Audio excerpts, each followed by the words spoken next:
Revolutionary warrior too. It's on now, motherfucker. Lock and load. This is the point of no return. I can never go back. Life without parole. Upstage, shackled and trapped. Living in the hole, looking at the world through a crack. Fuck that. I'd rather shoot it out and get clapped. I've gone too far. There ain't no coming back for me. Auschwitz gas chamber full of Zyklon B. Just like the Spanish exterminating Tainos, raping the black and Indian women, creating Latinos. Motherfuckers made me out of self-righteous hatred. And now you got yourself a virus stuck in the matrix. A suicide bomber strapped and ready to blow. Lethal injection strapped down, ready to go. Don't you understand? You'll never let me live out in peace.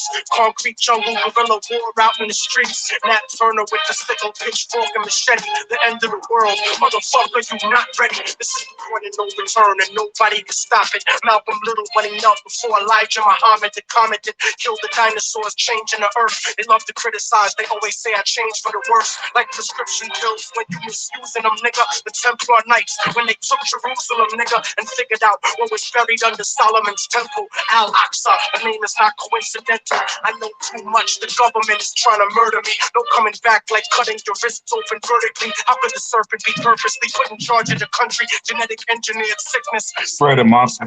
My people are so hungry that they attack without reason. Like a fucking dog ripping off the hand that feeds them. Immortal technique is treason to the Patriot Act. So come and get me, motherfucker, cause I'm not coming back. This is the point from which I can never return. And if I back down now, then forever I burn. This is the point from which I can never retreat. Cause if I turn back now, there can never be peace. This is the point from which I will die, succeed, live in the struggle. I know I'm alive when I bleed from now on. It can never be the same as before. Cause the place that I'm from doesn't exist anymore. This is the point of no return, nigga. You better believe this. Mary Magdalene giving birth to the children of Jesus. The evolution of the world, bloody and dramatic. Human beings killing monkeys to conquer the planet. The kingdoms of Africa and Mesopotamia. Machine gun your body with depleted uranium. This is the age of microchips and titanium. The dark side of the moon in contact with aliens. I started out like Australians, criminal minded, broke into hell, tore it down and built the city behind it. Southpaw, murderous methodology, nigga. Remember that I'm just a man, don't follow me, nigga. Cause when you pass the point, you can never go home. You gotta face the possibility of dying alone. So tell me, motherfucker, how could you die for the throne when you don't even got the fucking heart to die for your own? It rains acid, one day the earth will cry from a stone, and you'll be looking at the world living inside of a dome. Computerized humanity living inside of a clone. This is the place where the unknown is living and real. Wormwood, the planet X, and the seventh seal. Universal truth is not measured in mass appeal. This is the last time that I kneel and pray to the sky, cause almost everything that I was ever told was a lie. This is the point from which I can never return. And if I back down now, then forever I burn. This is the point from which I can never retreat. Cause if I turn back now, there can never be peace. This is the point from which I will die, succeed, live in the struggle. I know I'm alive when I bleed from now on. It can never be the same as before. Cause the place that I'm from doesn't exist anymore.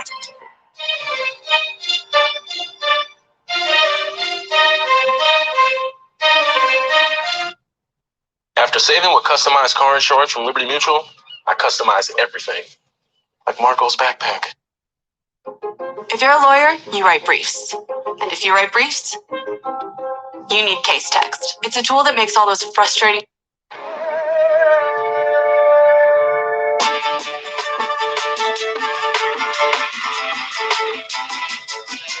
Immortal technique. Revolutionary Volume 2. Yeah. Broadcasting live from Harlem, New York. Let the truth be known. You better watch what the fuck flies out of your mouth, or I'ma hijack a plane and fly it into your house. Burn your apartment with your family tied to the couch and slit your throat so when you scream, only blood comes out. I doubt that there could ever be a more wicked MC, cause AIDS-infested child molesters are sicker than me. I see the world for what it is, beyond the white and the black. The way the government downplays historical facts, because the United States sponsored the rise of the Third Reich, just like the CIA trained terrorists terrorists had a fight, build bombs and sneak box cutters onto a flight. When I was a child, the devil himself bought me a mic, but I refused to offer, cause God sent me to strike with skills unused like fallopian tubes in a dike.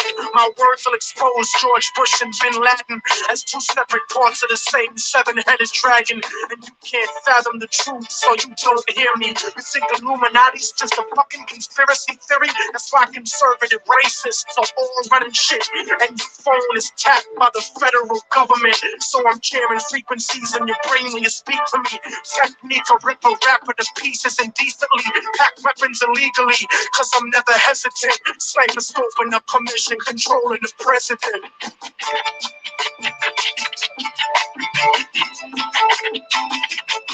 Father, forgive them, for they don't know right from wrong. The truth is set you free, written down in the song, and the song has the cause of death written in cold. The word of God brought to light that it saved your soul. Save your soul, motherfucker. Save your soul. Yeah. I hacked the Pentagon for self-incriminating evidence of Republican manufactured white powder pestilence, Marine Corps flak vest with the guns and ammo, spitting bars like a demon stuck inside a piano. Turn a Stanley into a soldier with just one line. So here's the truth about the system that'll fuck up your mind. They gave Al-Qaeda $6 billion in 1989 to 1992, and now the last chapters of Revelations are coming true. And I know a lot of people find it hard to swallow this, cause subliminal bigotry makes you hate my politics, but you act like America wouldn't destroy 2 buildings in a country that was sponsoring bombs dropped on our children. I was watching the towers, and though I wasn't the closest, I saw them crumble to the earth like they were full of explosives, and they thought nobody noticed the news report that they did about the bombs planted on the George Washington Bridge.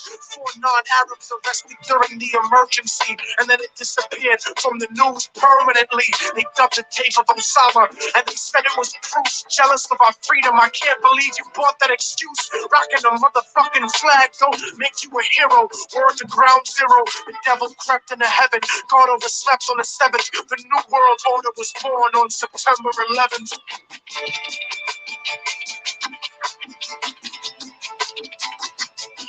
Father, forgive them, for they don't know right from wrong. The truth is set you free, written down in the song, and the song has the cause of death written in cold. The word of God brought to light that it saved your soul. Save your soul, motherfucker.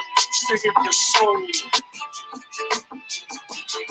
And just so conservatives don't take it to heart, I don't think Bush did it because he isn't that smart. He's just a stupid puppet taking orders on his cell phone from the same people that sabotaged Senator Wellstone. The military industry got it popping and locking, looking for a way to justify the Wolfowitz doctrine. And as a matter of fact, Rumsfeld, now that I think back, without 9/11, you couldn't have a war in Iraq or a defense budget of world conquest proportions. Kill freedom of speech and revoke the right to abortion. Tax cut extortion, a blessing to the wealthy and wicked, but you still have to answer to the Armageddon you scripted. And Dick Cheney, you fucking leech, tell them your plans about building your pipelines through Afghanistan and how Israeli troops strain the Taliban in Pakistan. You might have some house niggas fooled, but I understand colonialism is sponsored by corporations. That's why Halliburton gets paid to rebuild nations. Tell me the truth, I don't scare into paralysis. I know the CIA saw Bin Laden on dialysis in 98 when he was top 10 for the FBI. Government ties is really why the government lies. Read it yourself instead of asking the government why, because then the cause of death, the cause the propaganda to die. Hey, what's up, y'all? What's up? What's up? What's up, America? Let me cut my light on. Can y'all see me good? Give me some fire in the comments so I can know if y'all can see me well. If I need to cut my light up some, give me some fire. It's gonna be a nice show for us today. I'm gonna talk about a numerous different things. As y'all see the title, y'all see the title. You know what I'm saying? The revolution from 1966 to right now to 2022. I'm your host, Rico Deuce for They Feel True TV. The leader of the 21st century Black Panthers and of all Black Panthers. If you hold the title Black Panther or Huey P. Newton, HPN, yes, I am the primary leader. I'm the attorney and founder of They Feel Truth Federal Government of America, the new American federal government. I want y'all to check out my clothing line, RCHPN. You just type it up, you'll see my clothing line, you'll see my shoe brand, you'll see the we done teamed up with Feed America to feed, to try to feed the nation and thing. We done teamed up with them. So yeah, I want y'all to check that out and support that there. Check out the Black Panther 21st Century Black Panther gift. Make sure that y'all check out my book. Make sure y'all check out and buy my book. True Story of a King, Son of Huey P. Newton. You can purchase it directly from me. Cash App $ leader 79, $25 with your name, phone number, email address, and name, phone number, email address. Yeah, that's it. Name, phone number, email address, and my publishing company, Fast Pencils, ship it directly to your front door. I'm gonna address I know many of y'all probably didn't heard about if any of y'all know Tahaka Bay. I know many of y'all probably didn't heard. He was talking about it one day on his show about it was a document going around on him saying that he was a sex offender, this and that. We're gonna discuss that as well. I'm gonna clear the air on that there because I did the research. I got the documents and everything, so I'm gonna clear the air on that there. We're gonna talk about that, but yeah, let's jump right in this. Let's jump right in this. The revolution from 1966. The original Black Panther stood for political. First of all, let's say this. What is the definition? The reason why the revolution didn't change from 1966 to 2022. Let me let you know why it didn't change. First, you must understand the definition of revolution. Revolution. This is the definition of revolution. Revolution, a forcible overthrow of a government or social order in favor of a new system. Let me read that for y'all again. A forcible overthrow of a government or social order in favor of a new system. So now what that means is that the 1966 Black Panthers, they was really forming and really had started to achieve their own government. It hadn't got to that point yet, but it was there. This is why they came out with COINTELPRO to dismantle it, okay? Because they was providing medical care. They had their own hospital, their own free clinic care. They had their own grocery store. They had their own schools. They had their own military where they used to patrol and police the police. They had it just goes on. They had so much stuff, and they was really out here with that. They was really protecting and patrolling their community. Why? Because they was really with a real revolution. Once again, revolution, a forcible overthrow of a government or social order in favor of a new system. Fast forward from 1966 to 2022. 2022, the organization's out today. Every time it's an event that happened with something of somebody getting killed, anything like that, they gonna fly to it because they know the media camera's gonna be there. They know the media camera's gonna be there. They ain't trying to form no grocery stores. They're not trying to form no farms. They're not trying to have their own. They're not trying to have free clinics and free hospitals and things. They're not doing that. Schools and all this right here. Even if what I mean by when I say they're not doing it, if they thinking it in the mind, it's not doing. I mean, putting forth the actions to actually doing it and having this, even if you're doing online classes and you got online school classes going on, you got to educate the people. This is what the original Black Panthers was about, educating the people, not just toting guns. Duh. And so this is why you have a lot of these go to all these media news events, all these media news events, and want to have all these debates and all these debates and whatnot, and they just want to appear on the camera because they don't want a revolution. They don't want a revolution. They just want to put it out there to the people as if they're standing for the people, but in fact, they're not standing for the people. They're not standing. In fact, they're not standing for the people. They're standing for themselves. This is why they need to go everywhere where a news camera is. So after a shooting, after a person has been arrested and this and that, or whatever the case may be, and they appear at these different cities on news cameras and focus on this and that and other, what is it? Why are they really there? The person is deceased. God forbid, the person is already deceased. The person who did is dead in jail or whatever the case may be. So, what other reason can they be there for other than the camera publicity? They're gonna put it out to you that they're well, oh, we there to support the family, but you gone the next day. You ain't put no patrol. You ain't left no patrol people behind. You know what I'm saying, to protect the family. You ain't put no cars on the road to try to help that community. You ain't did none of that. So once the camera's gone and once the crowd gone, the organizations are gone. This is why they can post it on Facebook and their social media platforms. And now they got it and you see them on a news press conference, but it's still, you see them on all these news press conferences at all these events, but it's still no results, no change. It's still no results, no change, nothing more for the people than what they originally started out at. We too busy bickering with one another. We too busy worrying about what's a personal business rather than what's a person putting out for the people. You see what I'm saying? We too busy worried about how this person dressed or how this person talking or how this here or how that there, rather than seeing the actual actions of this person and what this person is trying to do for the community. If you didn't have 15, 20 years out here, then your work should be known and is walking away from you. Martin Luther King did. Malcolm X did. Until the end.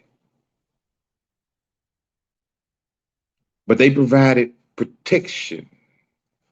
They changed laws. This is what they got done. If you go to a news press conference and you went to that news press conference and 2-3 years down the line, your news press conference ain't got nothing changed for the people, but your news press conference was supposed to be on the better half of the people. And it's 2-3-4 years down the line and you ain't got nothing kind of change, no type of change. I'm talking about not even a small dramatic change. And therefore, it's clearly to the people that you're not doing this for true change for the people. You're doing it for popularity for you and yourself. You know, this is why the people, we can't achieve nothing, because the leaders, it got to first start with us, the leaders. It's our job to lead the people. You know what I'm saying? To teach the people, to give the people strength to stand. But the people can't never get strength enough to stand because they see all the leaders feuding with each other. Malik saying something about me. I'm saying something about Malik. Babu saying something about me. I'm saying something about Babu. OC saying something about Tahaka. Tahaka saying something about OC. You know what I'm saying? It's all this, but ain't none of that there getting nothing done for the people. Ain't none of that getting nothing done for the people. None of that. And you see, this is what real leaders do. You see, I included myself in that there because I'm only human, and sometimes things get to me, and you know, I address it. But by me addressing a situation with another leader, that ain't did nothing for our people. It might have did something for me and that leader or whatever, but it ain't did nothing for our people. Especially if me and that leader did that there, and now we still can't come together and unite and be able to get along for the better cause of our people, then guess what? Me or that leader ain't did nothing for our people. So first of all, we got to get past that. But how do we get past it? It's mandatory. We got to address the bullshit. It's no way for us to get past and get to unity and get to freedom and liberation if we can't address the bullshit of the people that's supposed to be leading us. So we gotta address the fakeness. We gotta address the lies. We gotta address the bullshit. So how, Rico, how do you propose that How do you propose we come together like that when there's so much bickering going on? Because everybody is needed. I'm gonna use an example. We need people that know how to chop down and break down these fakers and these liars and this and that and woo this here, you know what I'm saying? And apply pressure on them and force them to show their real true colors and see if they can hold leadership position. We need people like Tahaka. We need people like Mia X. We need people, you know what I'm saying, like Kendrick. We need people like OC. We need people like this right here. You know what I'm saying? We need people like that. I'm not saying that anyway, but we need people like that though, to force the hands of people that's calling, they want to lead the people, to give the people a better chance and a better idea and a view of a person that they really just want to follow, other than just saying, hey, I want to follow them this here because this here, then 2-3 years down the line, you still ain't got nothing. Now you're trying to figure out, damn, am I following the wrong organization, the wrong leader, or what? We got to check these leaders. The people look towards us to lead them. The people look towards us to stand against this oppressed system for them. The people look to us for this here. But how can they find strength in us leaders if they see we ain't even got strength amongst ourselves? I'm gonna make a primary example like this here. OC the Great sent me a document about Tahaka Bay, saying that Tahaka Bay had a sexual charge. On this document, I already spoke to Tahaka Bay about this right here and told him that I was going to, address this here about OC, this, that, and I already told him that. So, yeah, I told him to tune in and join into the show. I don't know if he's going to tune in or whatever, but OC sent me the document telling me that, because he when I went on Tahaka Bay show, OC immediately got in contact with me, asked me, "Oh man, why you went on his show? He a pedophile and this and that." No, I didn't know that, though, man, but what they got to do with me going on the show? Oh, who do this here, who do that, there, this, that, and that, yada, yada, yada. Okay, so he sent me that. I say, okay, man, I don't go about all this that you talking about. So make a long story short, I did a show with him. He still hadn't sent me the paperwork. So he said something about it and I addressed it on that. Now you didn't send me the paperwork. Okay. So the next day he sent me the paperwork saying, and it had a circle down at the bottom saying, it had Tahaka Bay name up there, Maryland, Baltimore court, this, that, and woo woo. Furthermore, let me see if I can, I don't know if I'm on this phone right here, but yeah. He sent me the paper. I was going to try to send it to her, put it up on the screen so y'all can see it, but I thought about it on the other device instead of the one that is on. But so he sent me the document, and I sent Tahaka the document and asked Tahaka about it. Tahaka told me that the document was when he was locked up, and he was getting ready to get released. And you know how they run a sex check on him and had a Y down there to say registered lifetime sex offender, and then had a Y down there. So Tahaka told me that's not what that's for, this, that, and none. Okay, it had a case number up there at the top. So by me being an attorney, so what I did today, I went into the Maryland court. I went into the Maryland Baltimore District Court system. Type this case number up that OC the Great sent me. Type this case number up inside their court records. Pull the entire case up. The case number that the paperwork that OC the Great sent me. I'm gonna post it on my Facebook page, so y'all be sure to go on my Facebook page and see the evidence. And this is what I mean by when I say we gotta address the bullshit. We gotta address lies. We gotta address real, bro. Ain't no sense if you got a personal problem with a leader, you know what I'm saying? That's one thing. But if both of y'all are doing things to help get the people, to help get the message out, we need to figure out a way how we can come together. We can't never come together because you got a personal vendetta with this person for whatever personal reason. If there's no harm and no person did you no physical harm or did your family no physical harm, then you shouldn't have no reason to be into it like that, though. We're gonna all have differences. We're gonna all have different opinions, because we different individuals. So we're not gonna all see the same thing. We're not gonna all understand the same thing at the same time. But that don't mean that we go to feuding with each other and because of that right there. That's what we gotta get strong at. But back to the point. So I pulled the system up and it popped up. Let me get the case number so I can call the case number out for y'all. Hold on.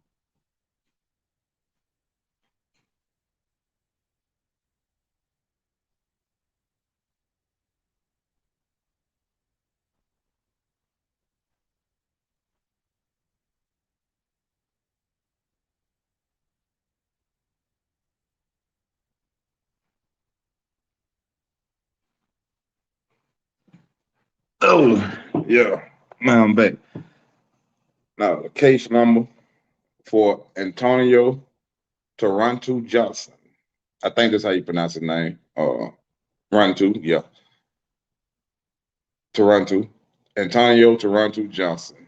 Case number 2C00435157.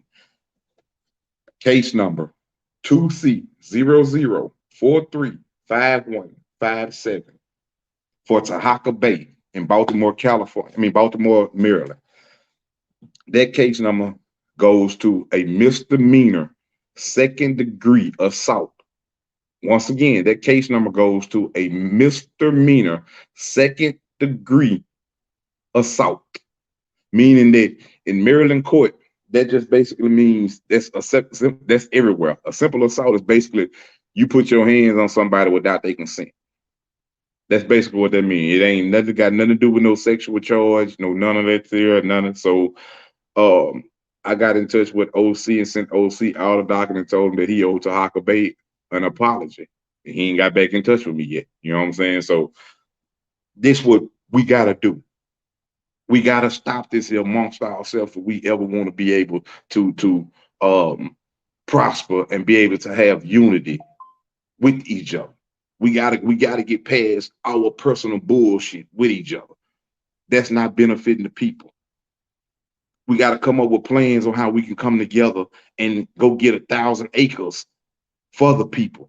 So we can start building on this 1,000 acres, so we can build our grocery store, so we can build our hospital, so we can build our school, so we can build our daycare, so we can provide jobs for our people, so we can protect our people. This is what we got to figure out how to do. Us feuding with each other don't get us nowhere. Us having personal vendettas with each other don't get each other nowhere. You know how the oppressors sit back and look at us, the oppressors sit back and look at us, but they talking about they want to go to war with us. They going to war with each other. And we ain't got to do nothing. Even the organization that's supposed to be leading the people, they going to war with each other, but they saying they want to go to war with us. They not even organized amongst themselves, but they want to come and go to war with a superpower where we organize worldwide. You see what I'm saying? We gotta think, man. We gotta think. We gotta come past all this right here. I'm gonna drop the link. Y'all hold up for a second. I'm gonna drop the link. I'm gonna drop the link in the comments, and y'all want to tune in or whatever. Tune in. I'm gonna drop it in there. Hold on. Give me a second.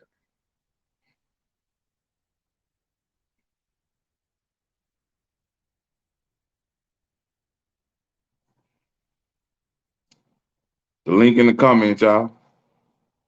The stream your link in the comments. So if you want to tap in, you know what I'm saying? If you got any kind of, if you got an opinion, you got something you want to talk about, you got something that you feel, you know what I'm saying? Any type of way that you think that we can try to get past this right here and get to the real unity part. You know what I'm saying? We're gonna need organizations that know how to do nursing. That's what they're gonna do, nursing. We're gonna need organizations that know how to train the soldiers. We're gonna need that. We're gonna need organizations that know how to do teaching. We're gonna need that there. This is how we form our nation, man. This is how we form our nation. Every organization is good at something. Every organization has its own leader. So when I say I'm the primary leader, I mean I'm the primary leader of all organizations, because I don't see no other organizations trying to do what we trying to do, actually to bring the people together, addressing this like this right here, and actually trying to uh end the problem while creating unity at the same time. Yes, we also understand that we can't unite everybody, because everybody's not like-minded. So we only can unite the like-minded ones. So it's many like-minded leaders out here that's in this revolution. But the question is, how many of them really understand a forcible overthrow of a government or social order in favor of a new system? That is a revolution. If you, matter of fact, let me see if I can get this here for y'all real quick.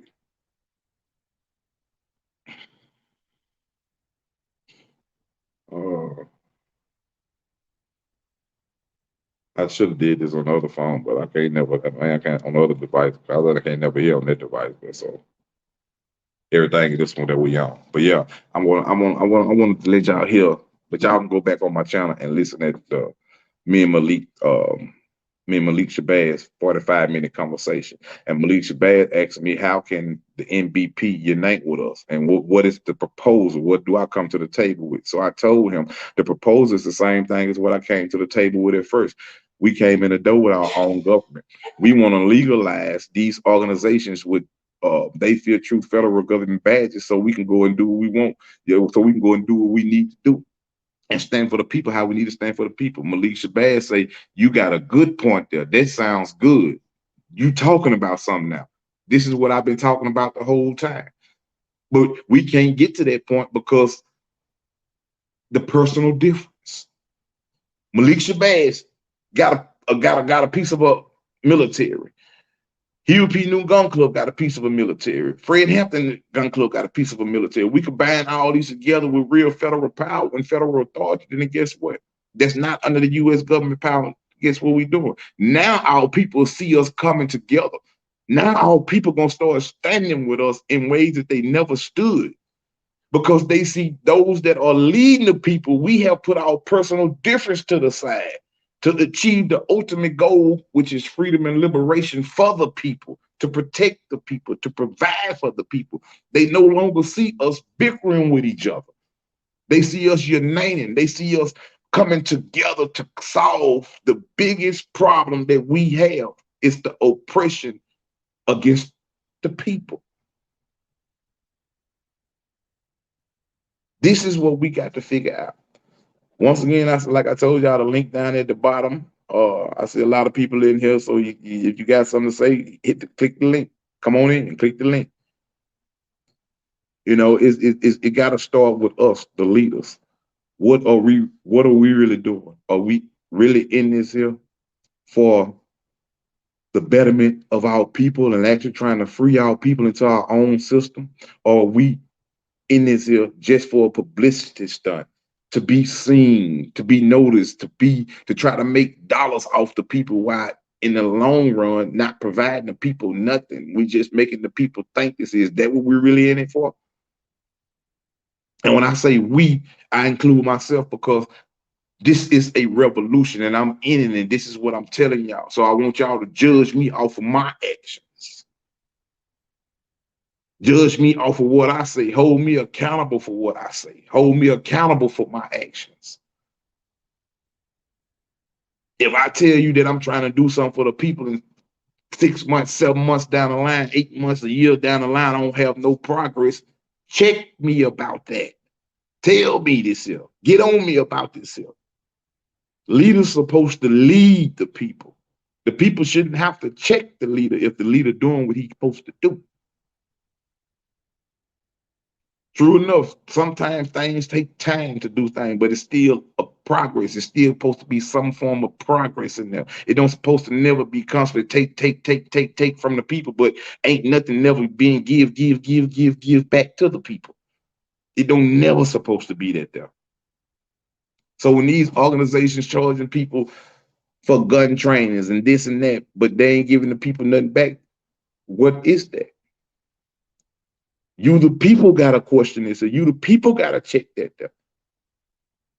Why ain't this training, what y'all doing, what they doing in your community, protecting your community? The same ones who charging you $60 to enter these gun trainings, you know, these supposed to be the ones that's giving back to the community, protecting and control and patrolling the community. The 21st century, we uniting with a lot of organizations. You know, we united with the People's Government of Detroit. We united with the Republican of New Africa. We united with several Black Panther organizations. We united with Indigenous Nations organizations. We united with many people. So don't think that we here. But you'll never see us when something happens. We finna fly out here just to go and be on the camera scene. You ain't never finna do us. You ain't never finna see the 21st century and none of our allies that's really with us do that. You'll never see us just in front of the camera, want to be in front of a camera, but we know we ain't gonna get no results from what we in front of this camera doing. That's all it is at the 21st century. We don't believe in doing something without seeing no results. It's just like it's a waste of a cause, waste of a time. So if something gonna be done in that nature right there, police kill a person 60 and shoot them 60 times like this had just happened. Why ain't no Panther? How many Panther organizations? How many gun formation organizations? How many of y'all ready to go to I forget where it happened. I want to say Ohio. Where did it happen at? Huh? When that boy got shot from 60 times?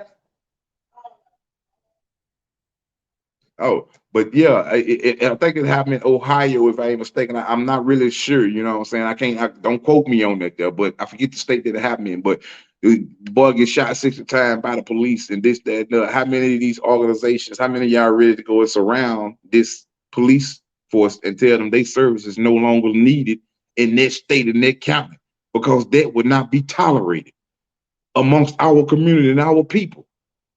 How many organizations ready to do this? Not too many of them. You know why? Because a revolution, a forcible overthrow of a government or social order in favor of a new society. So now, but the 1776 Declaration of Independence give you the authority and power to abolish a government when you see this government as being an unjust government to you and oppressing you. You have the power to create a government system that functions for you and works for you and your people. This is how my pop established the Black Panthers Party for self-defense on those very grounds what I just gave you. 1776 Declaration of Independence, the right to abolish a government. News press conference ain't getting us nowhere. Marching ain't getting us nowhere. Singing kumbayas and no freedom, no what it is, no justice, no peace. While we started singing no justice, no peace, they started putting 60 bullets in our back. They started breaking our necks in the police vans. They started kneeling on our necks for 9 minutes. They started hanging us by trees when we go protest about what they doing for us. We go protest, soon the protest over with somebody hanging in the tree. But we started singing kumbayas, no justice, no peace. We see they ain't giving us no justice, but yet we still giving peace.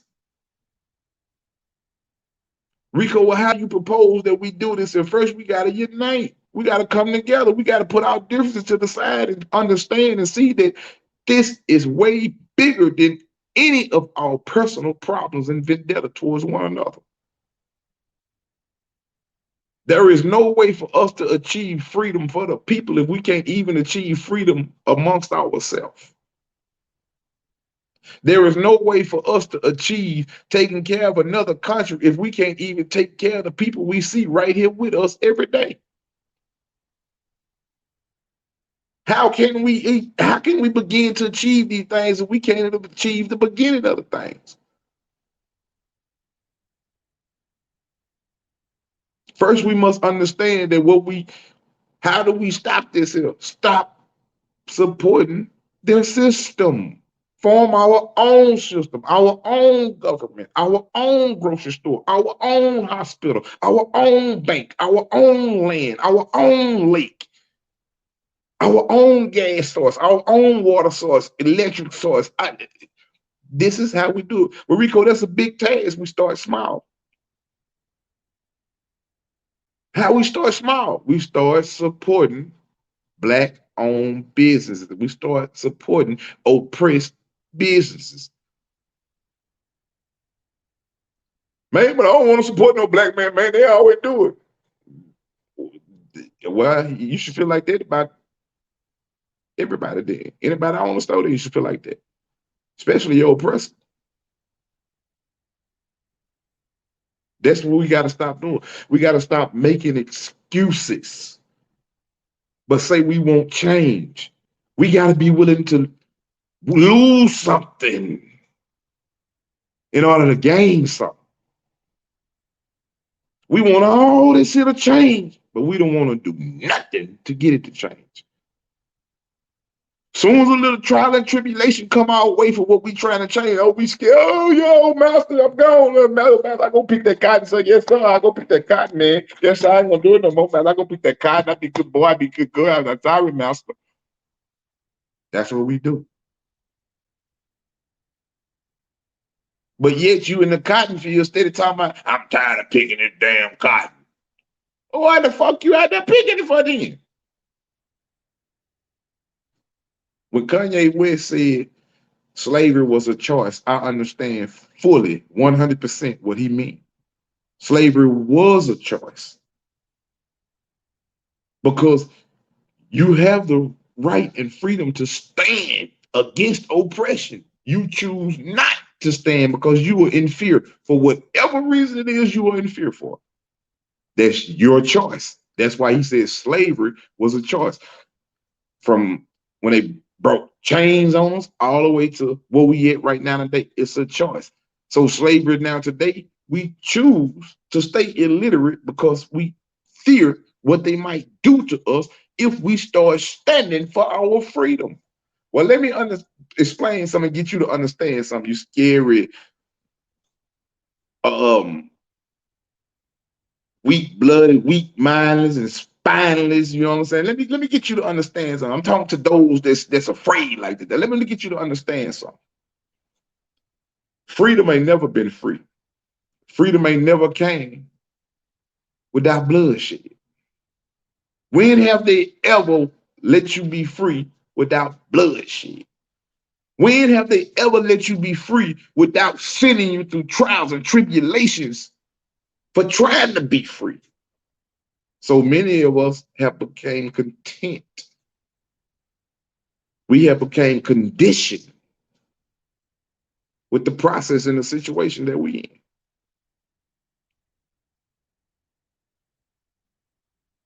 We have become enslaved in our own mind, our own body, in our own heart. How have we become enslaved like that? Having fear within ourselves that we won't win what we set out to do. We won't achieve what we set out to do.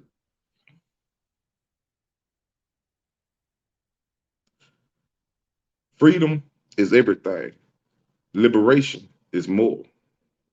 The pursuit of happiness is priceless. How can you be cool with this oppressed system, but you say it don't affect you and yours? You pay the same price at the gas pump as everybody else paid on. But remember, it don't affect you and yours. You say it don't affect you and yours. You pay the same prices in the grocery stores like everybody else don't. You go in the grocery store and you can't find what you want to find on it. When they stop that cargo shipment out there of all the groceries coming in and all that there, you suffer just like everybody else did then, right? But it don't affect you and yours, right? They killing people all around the country, schools, hospitals, bus terminals, everywhere. They just having target practice. But yet you still worried about talking about what your joints are gonna do. You still worried about talking about shaking your ass on social media and you a bad female and you fine and you a real nigga and all this. But you terrified to really stand and try to change what you say that you sick of. You'll talk about it all day long. You'll tell all your friends about it. You'll tell other people what they should be doing, the ideal that you had that you think they should do, and you'll do all these things, but you yourself won't make a move. Why? If you voicing these ideals, that's clear that you understand what's going on. So the only other way to look at that would be that you are afraid. Many people use different words, different terms, different slogans for afraid to make it sound better. Maybe you're one of those people.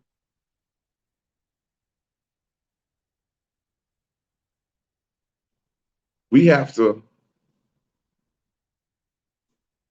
unite with ourselves. We have to understand ourselves. We have to be bigger than we ever had to be. Because we got so much against us, y'all.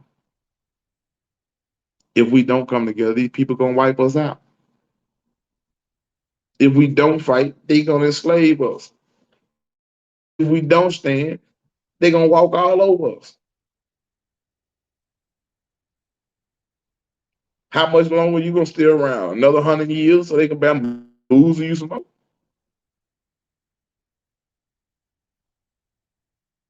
What are we gonna do? Are we gonna continue to scream justice, no peace? Are we going to continue to walk around holding our signs? Are we going to continue to protest and run to news conference events? Or are we going to really put some action into what we're doing? And another thing, to all you organizations, to every organization that's out here, any organization, what is boots on the ground? Boots on the ground is not you going and marching somewhere.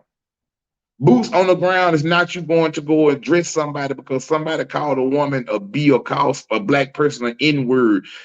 Boots on the ground is not you going to a school to address somebody because a child got suspended or kicked out or whatever the case. That's not boots on the ground. Boots on the ground is providing protection and resources for your people. You're addressing somebody about somebody being called a nigga or a B or this, that. That's not protecting your people. I'm pretty sure whoever that person was, they got a husband or they got a brother or something. So it should have never went to an organization had to go and do that. You see what I'm saying? Women call each other bees every day. Men do the same thing, but yet you're going beef with somebody else about that. First, you got to learn how to respect yourself.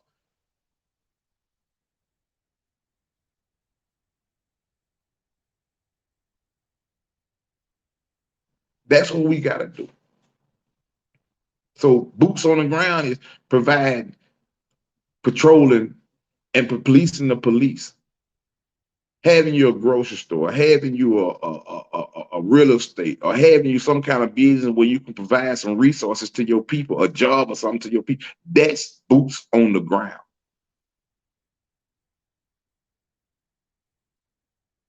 I hear all this all the time. Boots on the ground, boots on the ground, boots on the ground. I don't understand. I don't think they understand the real definition of boots on the ground. Boots on the ground don't consist every time you turn around, you're doing live videos or you posting you and your organization out there with guns, but it ain't, or you, whatever the case may be. Boots on the ground ain't you going to go feed the homeless and you got 30 of y'all all out there and y'all out there taking pictures and doing this here. That's not boots on the ground. A lot of them people that's homeless don't even want to be seen on the camera like that. So that shows the people that you're not doing it for you. You're doing it so you can do exactly what you're doing. Post it on social media. The God that I serve say, go do for people publicly and I reward you privately. Meaning, don't boast and brag about what you're going to go do with people. Meaning, you're going to go feed the homeless. So you got 30 of your people, y'all out there. Oh, before y'all even feed the homeless, y'all and took pictures and this and that. And this, y'all going down the line with your camera, filming the people. That's not how that go. But when we address these things, people get in their feelings because they be the ones that's doing that.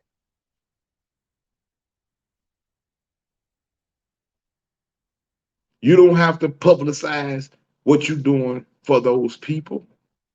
It will soon spread like wildflowers and it will be public. And you didn't have to do nothing but keep doing your services.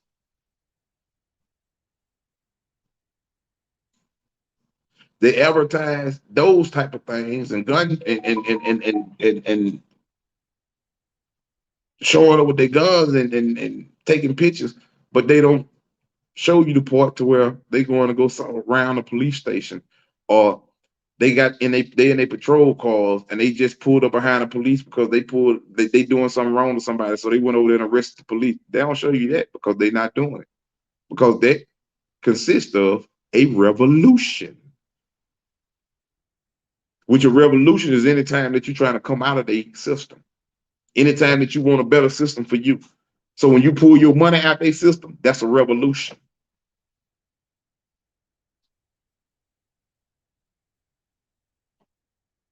So we got to be able to come together, y'all. I want y'all to share this right here. Share this, share this, share this, share this, share this, because every person that say they're revolutionary need to hear this. Every person that say they stand for freedom and liberation for the oppressed people, all people, they need to hear this. So make sure y'all share this right here on your channels, on your social media platform. Make sure y'all share this. We got to fix this, America. We got to fix this. There's no way for us to not get this together, you know. Oh, that happened in Ohio, K-Mo? It was, I thought, I see, I'm glad you said that there. I didn't know that was Ohio. Like 60 times, man. 60 times. 60 times. So, how many organizations is ready to go to Ohio and tell Ohio police their services are no longer needed in the community? Not go and appear in front of no camera, not go down to no district attorney's office and try to get charges filed on somebody, not go to a police station and say, hey, we want this officer arrested. No. How many organizations is ready to go and arrest this officer? How many? The new Black Panther Party, the Huey P. Newton Gun Club, the Fred Hampton Gun Club. How many?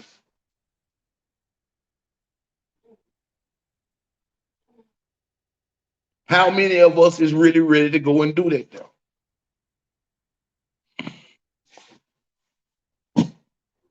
60 times. 60 times. Whether he was shooting at them or whatever the case may be. Whether he was shooting at them or whatever the case may be. How many of us ready to do that? But I bet you it's 1,000 organizations that's on their way to Ohio so they can be on that camera. Because they know the press is going to be there, and they know that it's going to be press everywhere throughout their city where that happening. So they're going to have a good chance to be on camera if they show up in a Panther gear. But they know they ain't really going to do nothing but show up. And do what? And do what?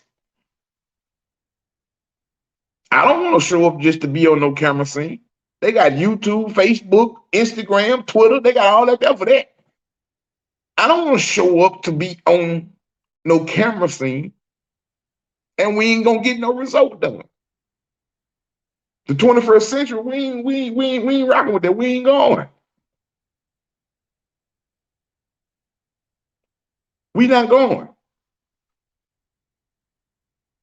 Exactly, Kate. We could have been any one of us, bro. Any one of us. We not rocking with that though. You know what I'm saying? That's unnecessary traveling. That's unnecessary doing things, and we ain't trying. We don't have no destination for a result that we looking for. We just want to go and be on the camera. What result is we looking for going up there? What result? If you're an organization and you still going to ask people to go and arrest somebody, then you're not a revolutionary organization. If you got the manpower in your organization and you got the guns to go and do that and you ain't did it yet, why? You should learn about 1047.4 CFR code. Arrest authority gives you, the people, the right to arrest. It's on my Facebook page. Everything I tell you is validated.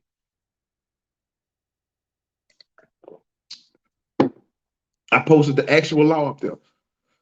So how many people really ready for this right here? Or all y'all just a bunch of talk?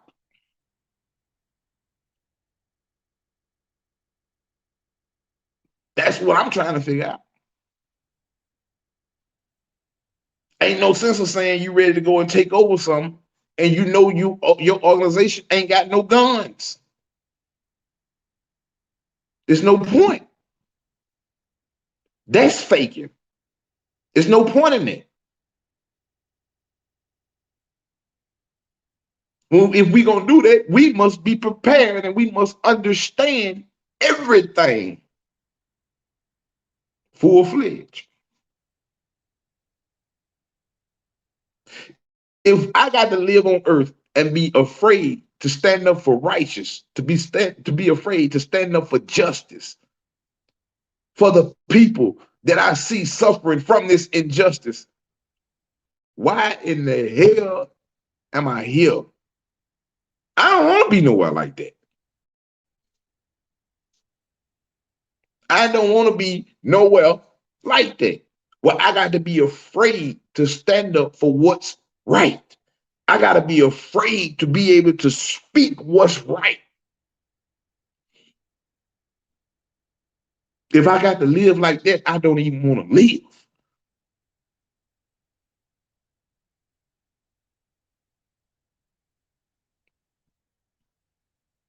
This is how passionate and for real I am about what I'm doing. Rico, well, how you doing? How you for real about that? I established our own government. Meaning we got things in our cars and this and that. So that's showing the system we pulling away from this shit. We starting our own. We went and got us a bank. We showing the banking system we finna pull away from y'all system. We don't want to be in y'all system. We went and got our own mailing service. We showing them that we don't want to be in y'all system. We want our own system to provide for our own people.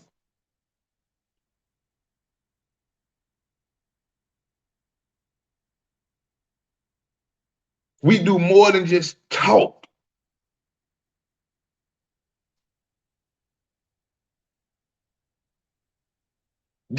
We got to do this, and we got to form our own structure. We got to form our own nation. We have been crying and crying and whining and dying for the same thing. We crying to the system that's oppressing us, and we really think that they're going to stop us putting up a fight.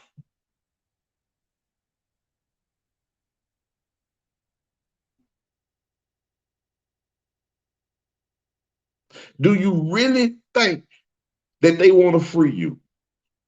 Yeah, they'll give you a monument down on Washington.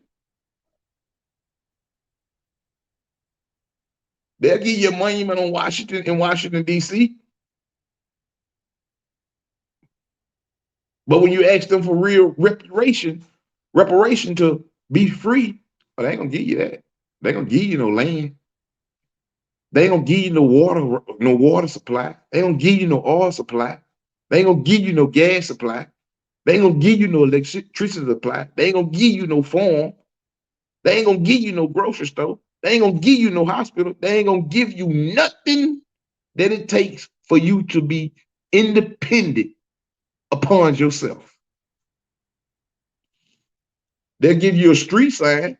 They go and murder one of us. Then they come back and give you a street sign once you cause enough commotion and enough protests and holding signs and going on news conference. They're going to give you a street you feel like you don't want. Or we're naming the street out of this person here. Get a family $10-15 million. Now you think you don't want. Now you're on TV hollering justice. It's justice. Justice? Really?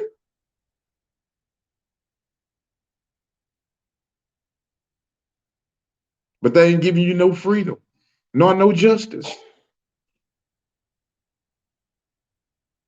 So what? I mean, somebody help me understand. Somebody help me understand what I really need to understand, because I'm baffled.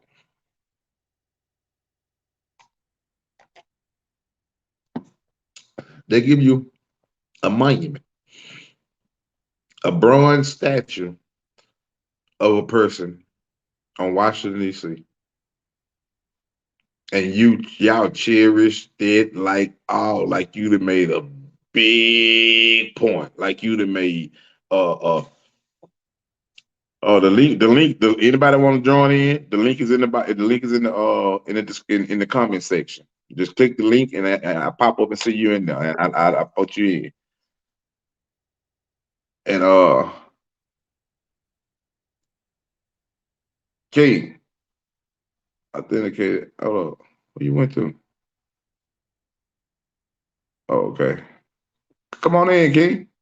I think I invited you in. You in?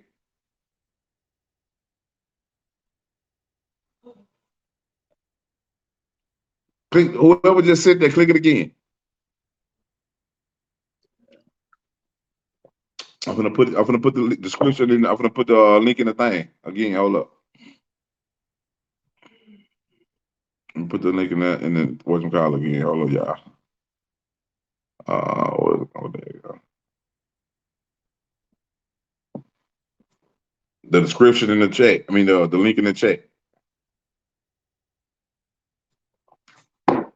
Yeah, you know, we got to do better than man. How we won't change when we scared ourselves. We terrified. How we gonna change something? And we terrified. Yo, Rico. Hey, got my brother Kendrick on, y'all. That's Kendrick Wilson.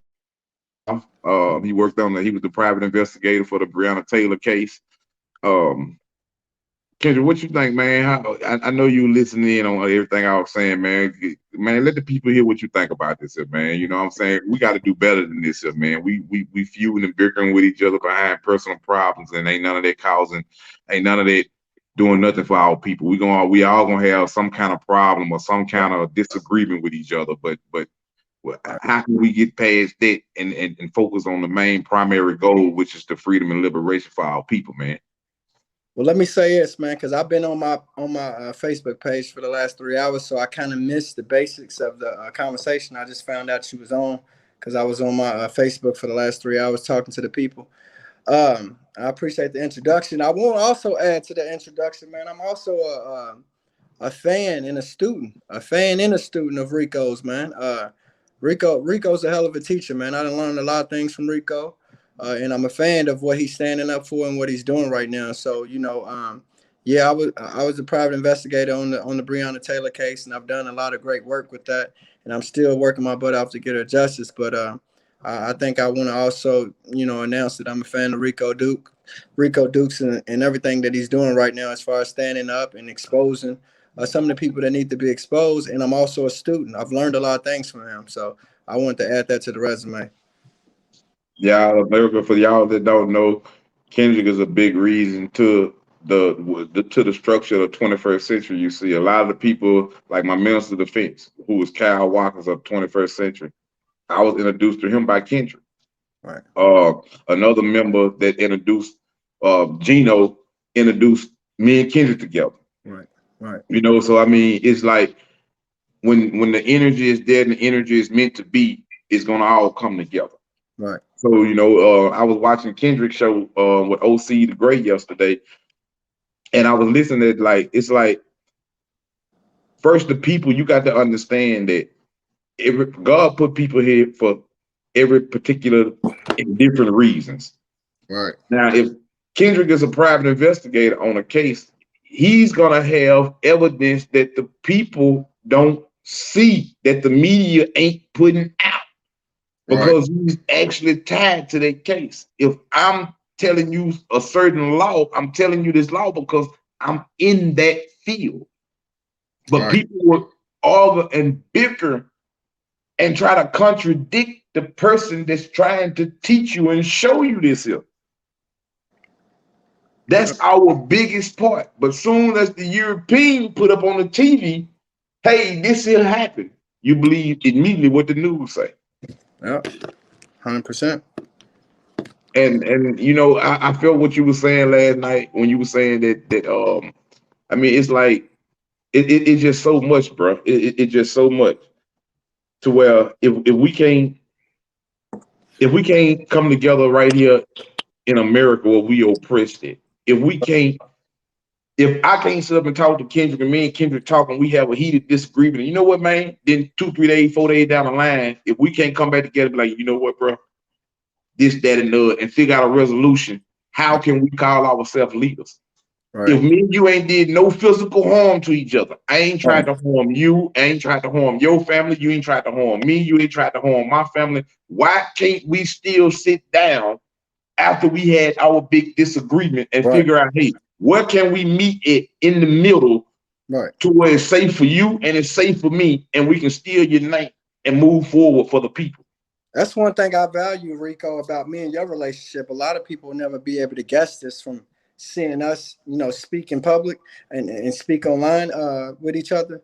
Me and Rico didn't had disagreements. We didn't had falling outs and everything, but we didn't let that come between the ultimate goal, which is to build and to continue to find common ground and help the people that need our help, the people that need our wisdom, knowledge, and understanding. Because at the end of the day, there's always going to be, especially when you're on this journey, when you see people who are on the journey and the people that are chosen, only few are called, when you see people on their journey, God don't show you everybody in that Bible getting along. You see people bumping heads, but at the end of the day, the common ground was they believed and they had faith in God. So at the end of the day, man, it's beautiful to see like what you're doing, Rico, man, because you're not standing for the drama really at all. You're addressing the drama, but not standing for it. And then you're trying to move on and build. Like, for example, people don't know what goes on behind closed doors. They don't understand how you ended up on OC show. People would think like, oh, they got something going on. They've been knowing each other the whole time. But I purposely called OC because I seen Rico was on Tahaga Bay's show. And I noticed that when Rico was giving a statement, Tahaga Bay muted him. And when it was muted, it came back on and he kind of made it like you might have said something that you didn't really say. And OC could have took that wrong. So I immediately called OC, because I knew he was watching. I said, hey, OC, I want you to talk to Rico. I'm going to give you his number. Y'all exchange contacts. I can be on the phone or not be on the phone. But I want y'all to talk about that situation with the show, because I know Rico didn't have no bad intent or no harm by what he was saying. He was just basically saying he didn't know you, didn't know who you was. And so when you and OC got to talk, that was beautiful, because anything could have came out of it. Could have been drama. And next thing you got another show, Rico dissecting OC or OC dissecting Rico. And it's all off the back of Tahaga Bay's immaturity, man. Like, the man has a beautiful platform, the way it's structured, and it's a nice platform the way it runs. But the content, the people, you look at the comments, the way they've been poisoned, it's gross, man.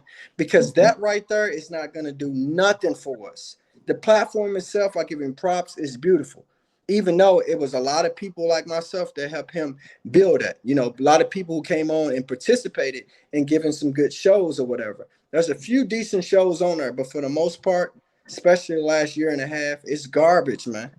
It's garbage, man. And it's focused on just destroying with no blueprint to build, man. And I'm so glad that people like yourself are going on there to show what a true leader and somebody who's not, you're not scared to address what's wrong, but at the same time, you want to focus on what we need to be doing as far as building. Exactly. If we spend all our time focusing on what somebody not doing and this and that, everybody could be doing something. You see what I'm saying? Right. So that's just like with OC and Tahaka. I went on OC show. On Tahaka show. Then I went on OC show. Right. Because I want to show people that, hey, man, just because you have a difference with somebody, like I didn't agree with everything. I don't agree with everything Tahaka say. Tahaka don't agree with everything I say. OC don't agree with everything I say. I don't agree with everything he say. But I'm still willing to work with them to unite for the bigger cause of the whole. You see what I'm saying? Like I was saying earlier, that we need people like you, OC and Tahaka, around to dissect the fraud. It got to be pressure applied to fraudulent activities, to fraudulent things. That's why I addressed the document that OC sent me today on the show. You know what I'm saying? That's why I addressed it there. And I would just let the world know that basically, like, document that he sent me with the case number on there, that goes to a 2nd degree misdemeanor assault. And I explained to him what a 2nd degree misdemeanor. So, we We can't receive information about somebody and then just go and spread that information without doing our own homework just because we feel some type of way because this person might have said something about us on their show. That's that person's right and opinion to be able to disagree or feel a different way than what, you know what I'm saying, than what you feel. I just got off my Facebook Live, right? I was on there for 3 hours. I gave a live show, right? I had 1,500 people tune in just in 3 hours. I got over 1,500 views already, right? I received that document from Tahaga, that situation, that what it was saying about Tahaga. I got that, right? And other people have had it, and it's been floated around and sent to me before. Did I mention that on my show? Did I put that out there for those 1,500 people to see? No, because that's not what I'm interested in. Like, I'm willing to address it and correct it as leaders. And man, we talked to him about and this. That's what I did, man. And that's what I did. I texted him about it. He said what he said. I'm like, cool. Cause I just sent this. I said, damn, when I sent it to him. That's it. But I told Tahaka that OC owed him an apology. I told OC the same thing when I texted him, OC, you owe that man an apology, bro, because that charge that you sent me, that paperwork, don't go to a sexual assault case, bro. You know what I'm saying? Right. You owe that as you trying to be a leader or whatever you're trying to be, you owe that man at least an apology for that. Hey man, I said that this year, and you know what I'm saying? You owe an apology for that. Even if you don't say nothing else to him, you owe him that much. You know what I'm saying? So I mean, but what I will say, what goes around comes around. That if it ain't true, which I don't have a dog in that fight. If it ain't true, that's what he does. He takes stuff like that and misconstrue it. I watched this man do that with my federal lawsuit, and he gave a whole show of just misinformation. You see what I'm saying? So at the end of the day, man, it's not cool, but at the same time, karma is real. You know, that's what I mean by if we understood that in a revolution, it's gonna be publicity. It's gonna be people that's not gonna look at and see things how we see it. And now, it's gonna be people that just gonna try to dissect us. We got to take that as an energy. You see what I'm saying? We got to take that as strength when they trying to dissect us, because when you solid all the way through, there is no dissecting. To see things how we see it. And now, 100%. That there is no dissecting when you 100 when you solid all. I'm talking about from the mind down to the feet. When you solid all the way through, there is no dissecting that. Right. Men would try, but men would not be able to dissect. And here's the thing: there's a difference between being a man and making mistakes, going through the steps that we go through from boy to man and the transitions in life. A lot of these I see on these YouTube shows, they try to take like what normal men go through and make it like that's such a bad thing. No, it's not about what you did. It's about what you learned and where you at in life now. Like, I've had a lot of situations that I'm not proud of in life, but I learned from them. And I continue to grow as a young man that was making mistakes into a man that's minimized my mistakes. And that's ultimately what it's about. I see what's going on with a lot of these YouTube shows. They're putting a spotlight on people who are just making the mistakes that you make when you're transitioning from a boy to a man. And then when you go from a man to a leader, because that's a whole nother growth too. When you're going from a man to a leader, there's going to be mistakes. Exactly. That's another step. That's another step. Yeah. See, I look at it. This is how I look. People ask me all the time, like Tahaka asked you, like, Rick, okay, so what's your plan for the 21st century? This is our plan with that. This is what I think all organizations should be like. Like, okay, I'm gonna make a prime example. Kendrick Wilson, he a private investigator. We got Dayfield Truth. Okay, Kendrick, we all united together. He's a private investigator, so he know other people that think like him and they him. Okay, that's the private investigator part that we need. The new Black Panther Party, here, new Gun Club part, that's the enforcement part. Okay, the people that go and feed the clothing, people this, that, and other, that's the recess part. You know what I'm saying? I mean, that's the retail part to provide food and clothes for the people. You know what I'm saying? The people that do nursing care and all them organizations, they provide. So then we start to have our own structure, our own resources for our people. You know what I'm saying? Other than us feuding with Kendrick about him. What he doing, that's what he do. He investigates. So he know how to investigate better than I do. Right. I got a government. But he know how to investigate way better than I do. You see what I'm saying? So me being a leader, him being a leader, you can't be ashamed to say when somebody else has a better skill than you. You see what I'm saying? And this is where we have a lot of our conflict in, and a lot of we feel, well, what you did, what you got, what you got. That's not even that's not okay. What you got and what I got, can we put this together and try to make something happen for the people? Is the goal. But that ain't how we do it though. We totally different. What you got, what you done did, what kind of service you got, what if a person don't have no service, but they got a good ideal and a heart to want to come in the movement and try to get a service like that? So you see what I'm saying?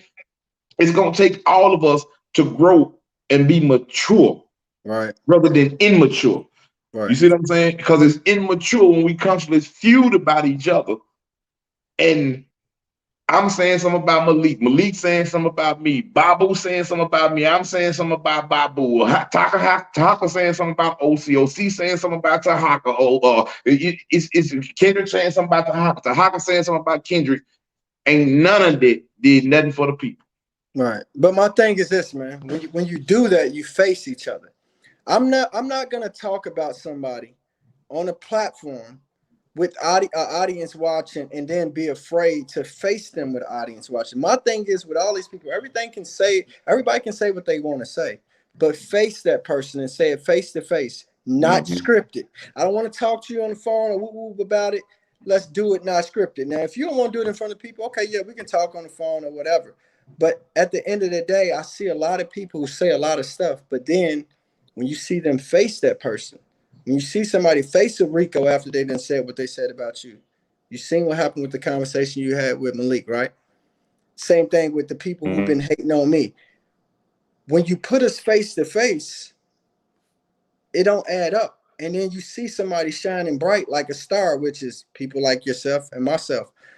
I'm just not understanding where people are trying to go with what they're trying to do other than backwards. And then with your situation with the government, I want to let people know what you created because they got it all misconstrued. When you look at the foundation of this government in this country, are y'all listening to what this man has started? He's saying he started. Key word. He just started this, y'all. Just recent years just started laying the foundation to start this, y'all. Do you know what this government looked like when it first started?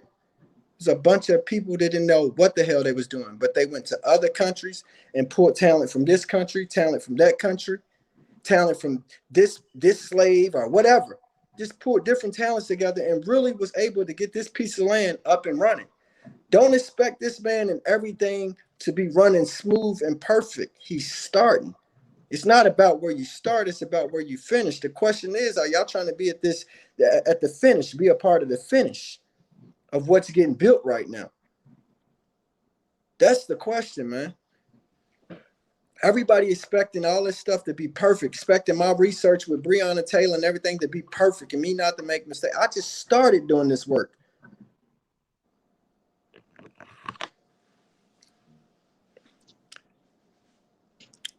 Taylor say there has to be a certain level of maturity for someone to be able to actually communicate the differences and understand each other without doing all the rah-rah mess. People refuse to let that ego go.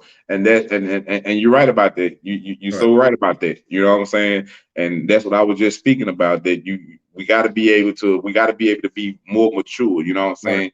We grown men, so we individual people, so we gonna see things somewhat different. But if the main basis of our mind frame is freedom and liberation for our people from an oppressed system, then we are like-minded. That don't mean that because he like pizza, I'ma like pizza, or because he like to wear suits, I'ma wear suits. That don't mean that. That just mean that we got the same mind frame of freedom. He might be the part of the free. He might be the part that go into the courtroom. I might be the part to go into the military, but not they military, meaning that functional military that's training our people.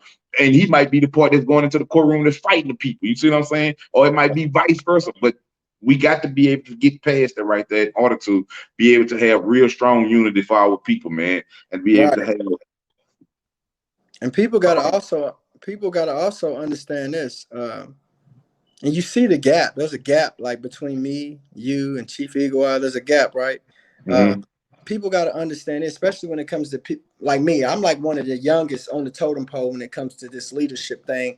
And I'm like one of the youngest that's out there active in as far as our circle and the stuff that's going on with the people we know in the YouTube world and who's communicating, you know, this stuff about the Black Panther Party, Breonna Taylor case, and everything else is going on. I'm one of the youngest, right? You have to understand that at the age I'm at, right? I'm mature, right? I'm mature. Mature is not something that just you become, it's something that you grow in. So I'm mature, but I'm still young with my maturity.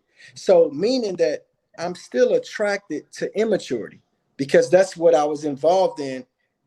I've been involved in immaturity longer than I have maturity because I'm not old and wise now. I'm in my 30s, bro. Meaning those early 30s and 20s and 16, 17. And as a kid, I was immature. I got more experience with being immature than I do being mature.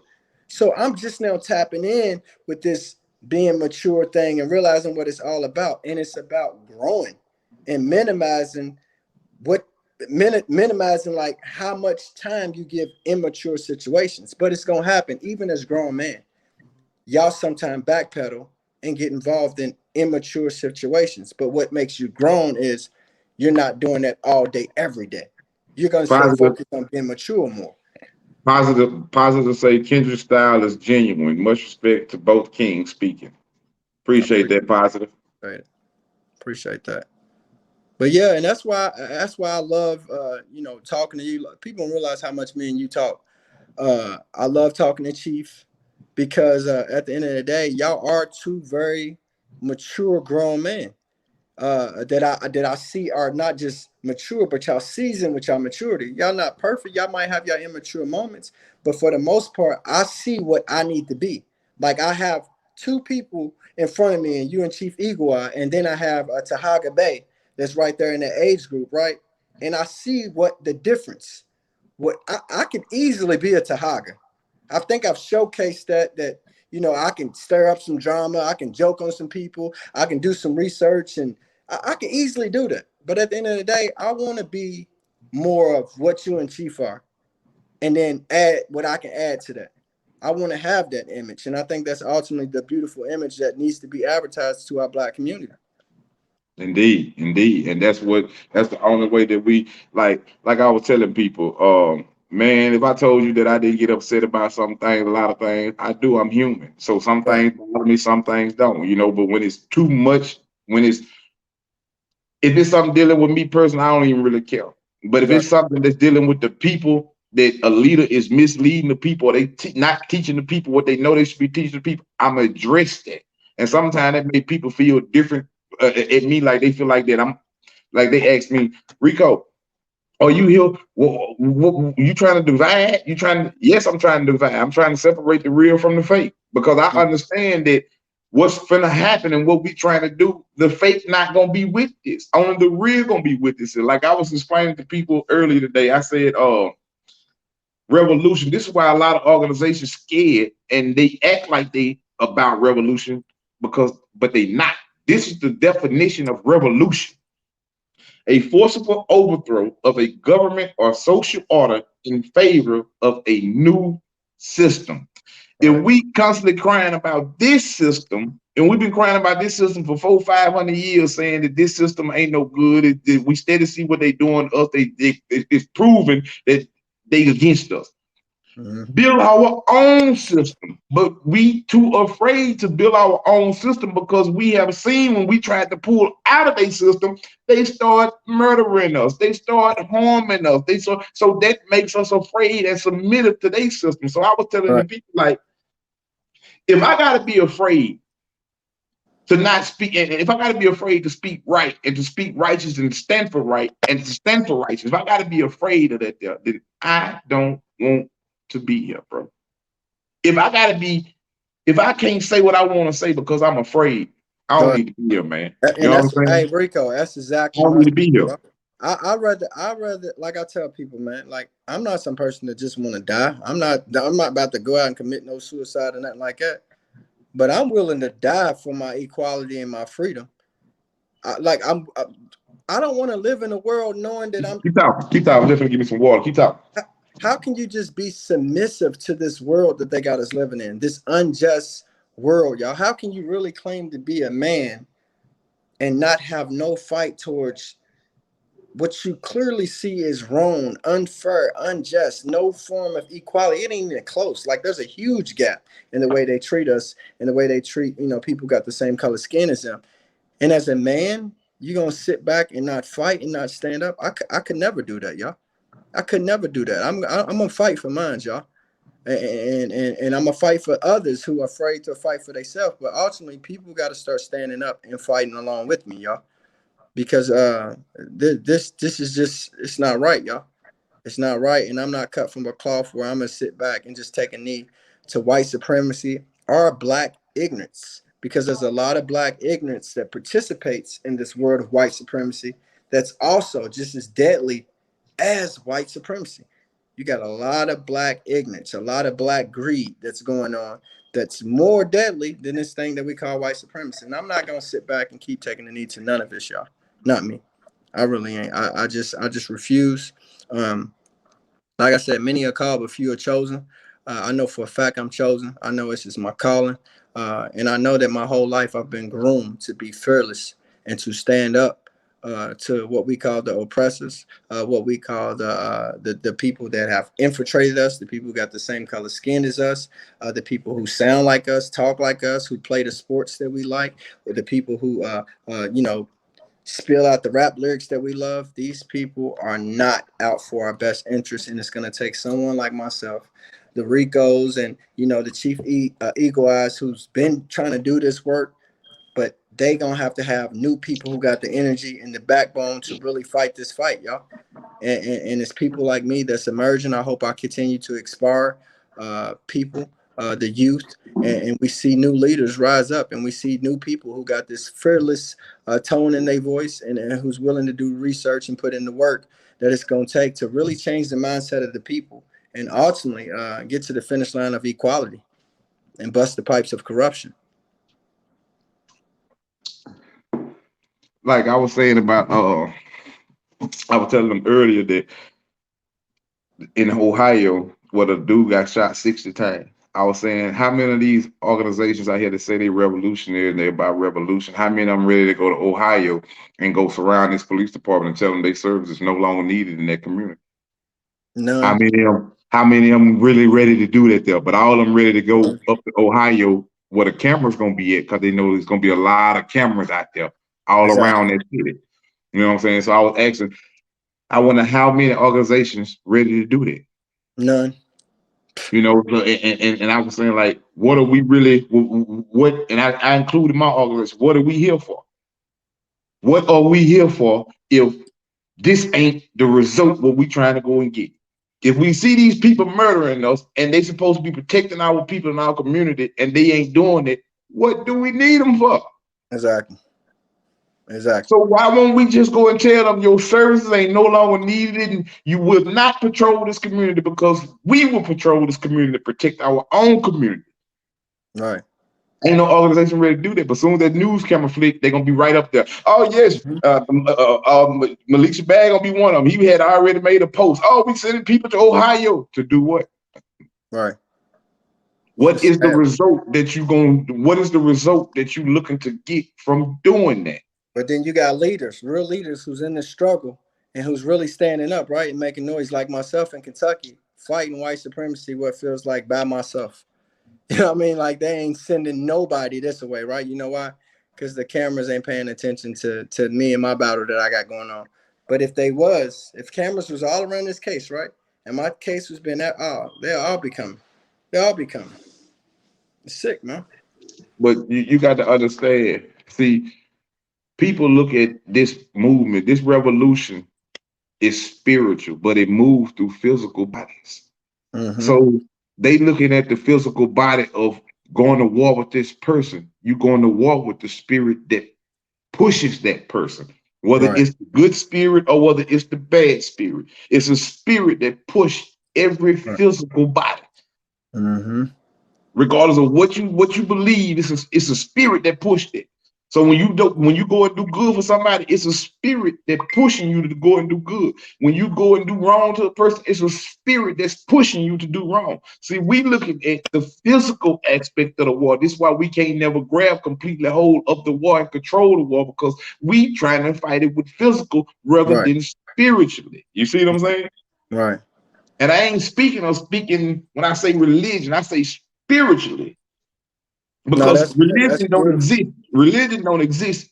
Hey, Rico, Spirituality exists. I So know. go ahead. No, not to cut you off, but I want to pause you right there. I know people. This is where we lose viewers, and people are not interested in this conversation. But I want to stop you right there because that's where me and Rico connected first, spiritually. We was talking about the spiritual realm. That was he was making sure I knew you do know what you getting yourself into. You know, talking about the most high and all of this stuff, and going over the spiritual realm before we talked about the physical and any cases or evidence. This is what we talked about, the spiritual realm, y'all. Because they must need, for everybody that's listening, you must first understand that the two colors you see on the screen, the majority of the colors that's watching this, you must first understand we not hated because of our color. We hate it because we are created in the image of Yahashua. So we are hated for that reason alone. We not hated for what we did. We not hated for our skin color. If we was hated for our skin color, all these women wouldn't be trying to be with us. All these men wouldn't be trying to be with our women. You know what I'm saying? So they don't hate us because of our skin color and our looks. They wouldn't try to mimic everything that we do if they hated us. They hate because we are the chosen people. I don't mean me and Kendrick the chosen people. I mean our inherit as a people as a whole. We are the chosen people, so we are hated for this. This is why we was crucified. This is why we are killed and beaten and tortured in the streets. Whether you believe in the spiritual world or not, it exists. Right. It gives you physical facts every single day, regardless if your perception understands it differently. You still can't change the facts of it. You see what I'm saying? So, I mean, that's where it all starts from. Tupac said in one of his songs that when we wake up and realize that we can't do it without God. Right. We wonder why all this chaos is going on. Look how the world is doing away with God. Right. God said anywhere where he's not wanted, it will be chaos. Look at what we're going through, chaos, and we steady saying, well, what's going wrong? What's wrong? Why this here? So you look for the government to give you answers. So you're looking for your oppressor to give you answers about the same person your oppressor wants you to feud with. All right. Your oppressor understands what's going on. You don't understand what's going on. Right. Your oppressor understands totally, wholehearted what is going on, that this is bigger than the physical relief. This is the spiritual relief. He understands that. Why you think they practice chants and chains and energy things and all of why you think it's out? Why you think they practice all these things? All right. People believe in the spiritual world differently, so people go about doing it differently, but at the same time, they giving you self-explanatory evidence that spirituality is real. That's real. You know what I'm saying? Yeah. Every nationality, the Hindu, the Africans, the Germans, the Russians, the Chinese, they all do it in different ways. The Buddhism, the Judaism, they all do it in different ways, but they showing you it's some spirituality, regardless if they not confusion is the devil, HJ. Confusion is the devil, spiritual warfare is absolutely real. Yes, indeed. You know what I'm saying? And this is why we can't figure out. We trying to figure out what's going on, why we can't do this, why all this community, why all this feud amongst these organizations. That's that spirit. That spirit see that the people want freedom. The spirit, that evil dog spirit said, no, I need you niggas to stay enslaved. So I gotta put you niggas against each other. 100%. Because the spirit see that we want freedom. The spirit see that we want to unite, man. The spirit see that we want out of this here. So yet it confuses us.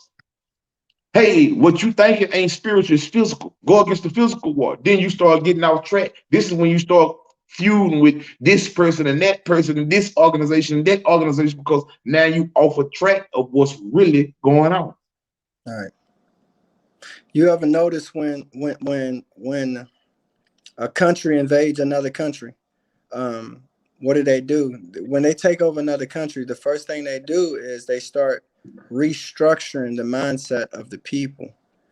And I say that to say this: it's deeper than skin color, y'all.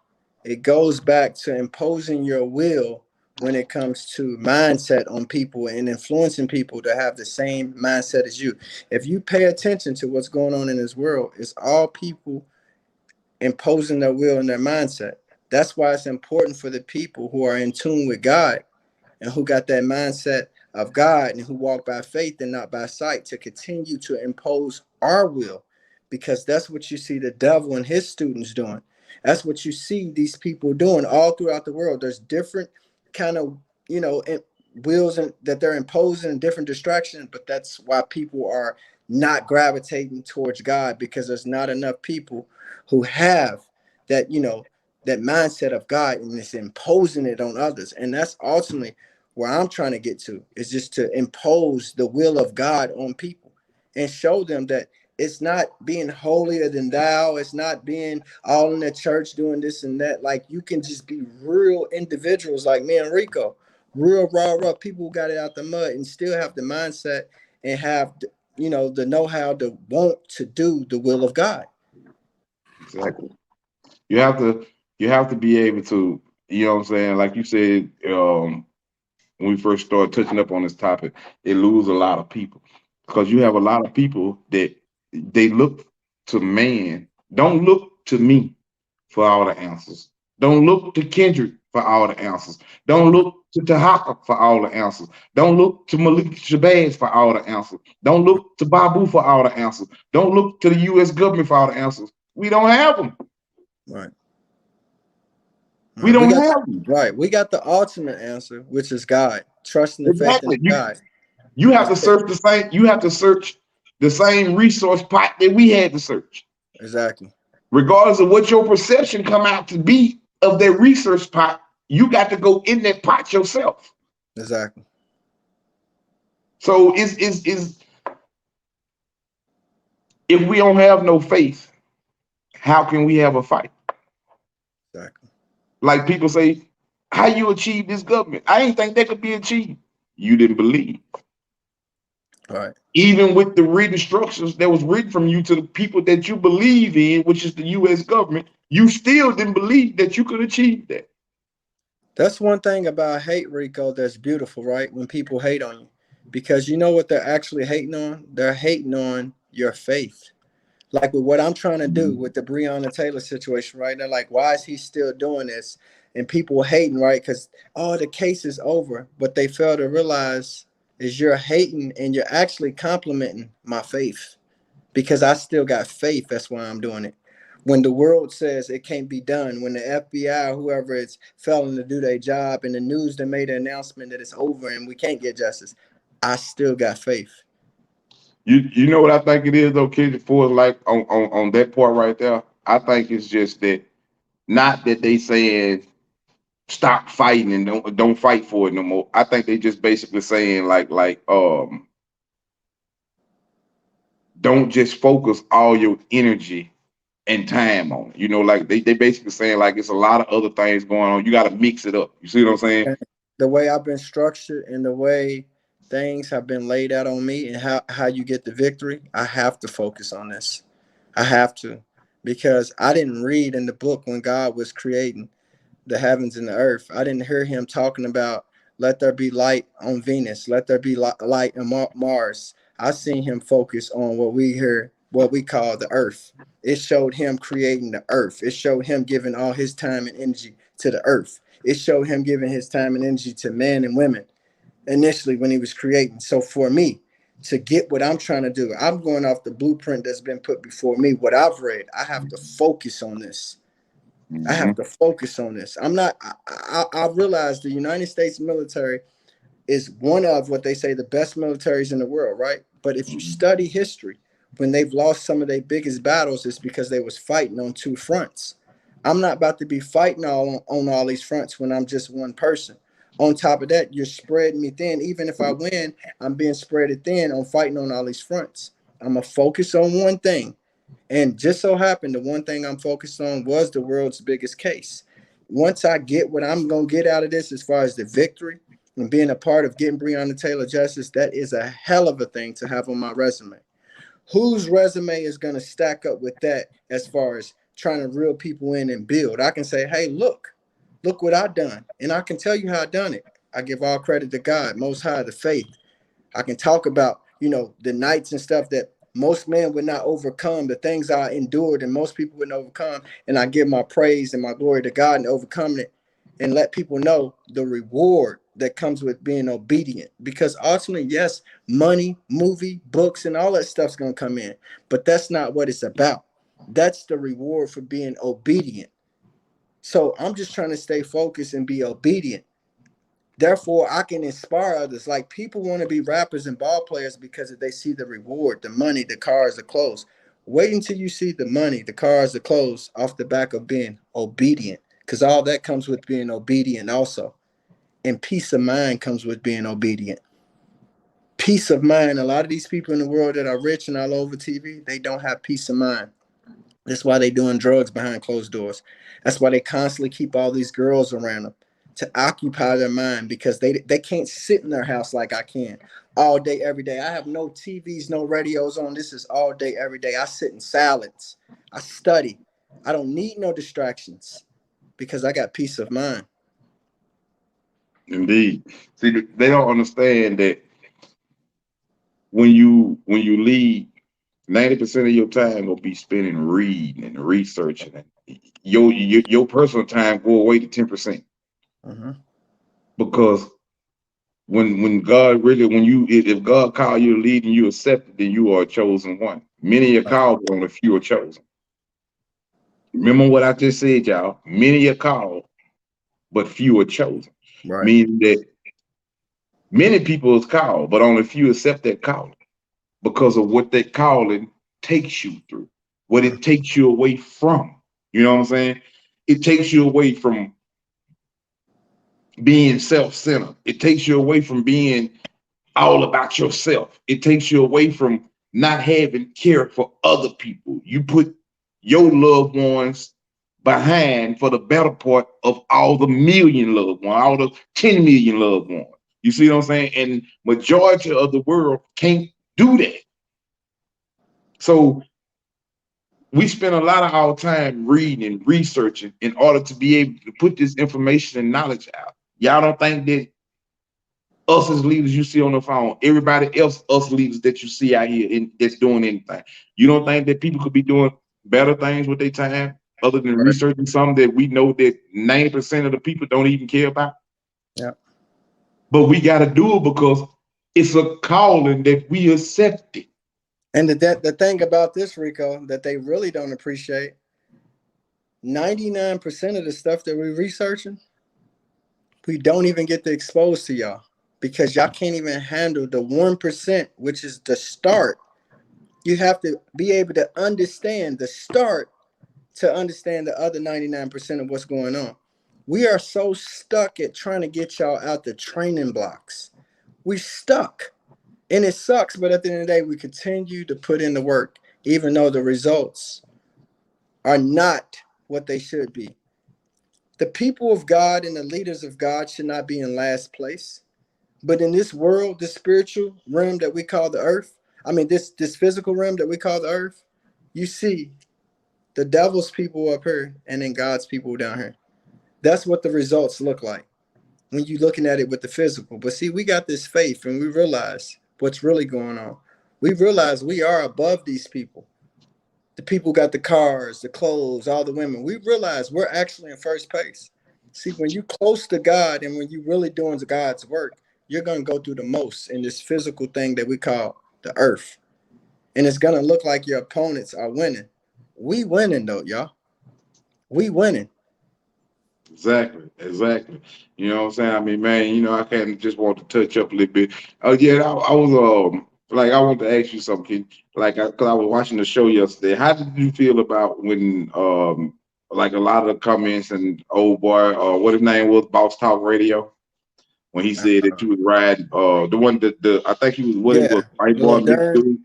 Yeah, when Darren he dude. asked you, yeah, when he asked you, he said, you ride Breonna Taylor coattail. You know what I'm saying? How did you feel about that? You know, because you ain't really kind of For, replied back to it, so that's for why I'm at. me, for me, riding Breonna Coattail, like for me, I feel like that is like the dumbest statement to make, right? Because before Breonna got killed, what was I doing?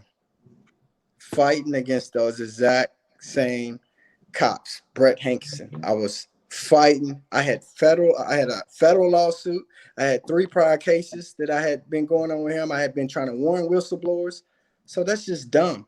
It's not my fault that Breonna got killed, and just so happened her wave was the wave that I needed, and I knew how to surf it to continue to put in, bring forth exposure on these cops. And then I got involved with her case because I got asked to.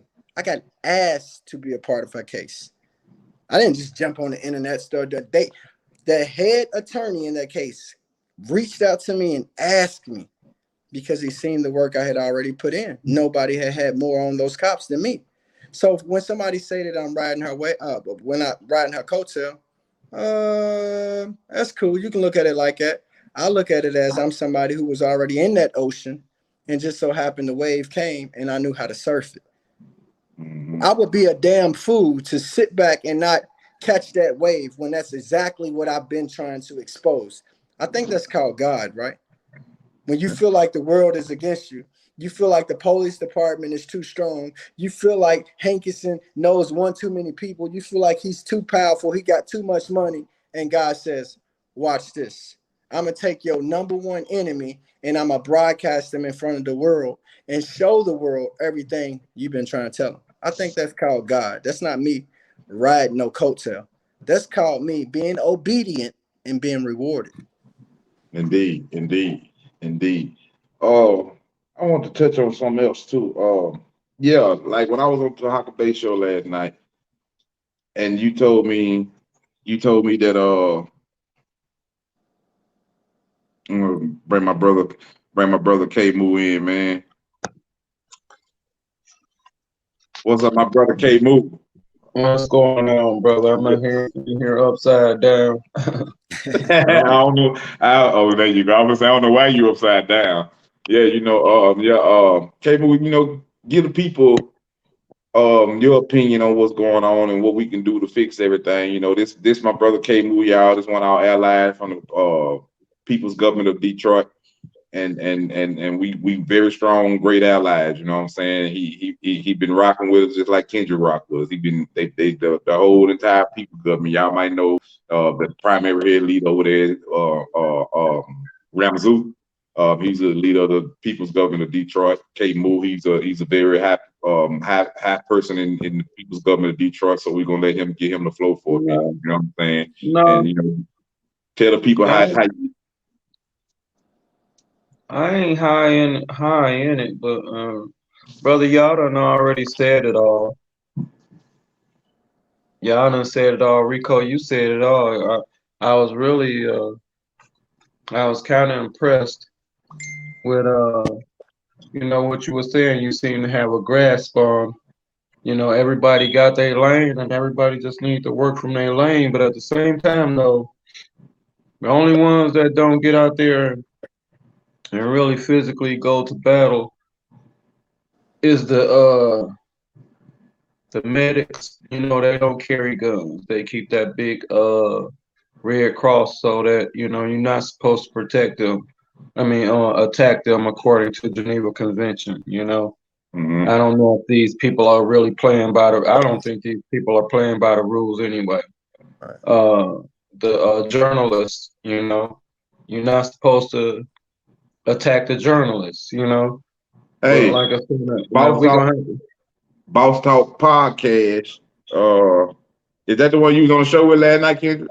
Yeah, Boss Talk podcast. yeah. Send your link, Boss Talk. We're gonna allow you in, but we're gonna do this thing. Everybody gonna get a chance to allow to talk. That you know what I'm saying, because we all need unity, man. We all need unity, and we can't do it with we got to do it, bro. You know what I'm Hey saying? So Rico. Let me ask Huh? you something though. Let me ask you something. Cause I know this dude, right? Mhm. We on here having a positive conversation about building, and not to cut you off, brother, but about building, and the energy is a positive one. I need you to understand that this person that you're about to bring on, it's okay to talk to him or whatever. But I went through a process with you where I had to talk and everything. I had to earn my stripes, right? This dude is not ready for this conversation we're about to have. Well, well, we're gonna see.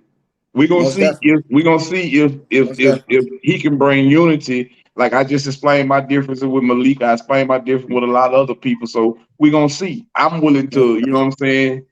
I ain't willing to have a personal vendetta with somebody when the ultimate right. goal is the freedom and liberation for the people. Right. We gonna see. This is like me and K Moot.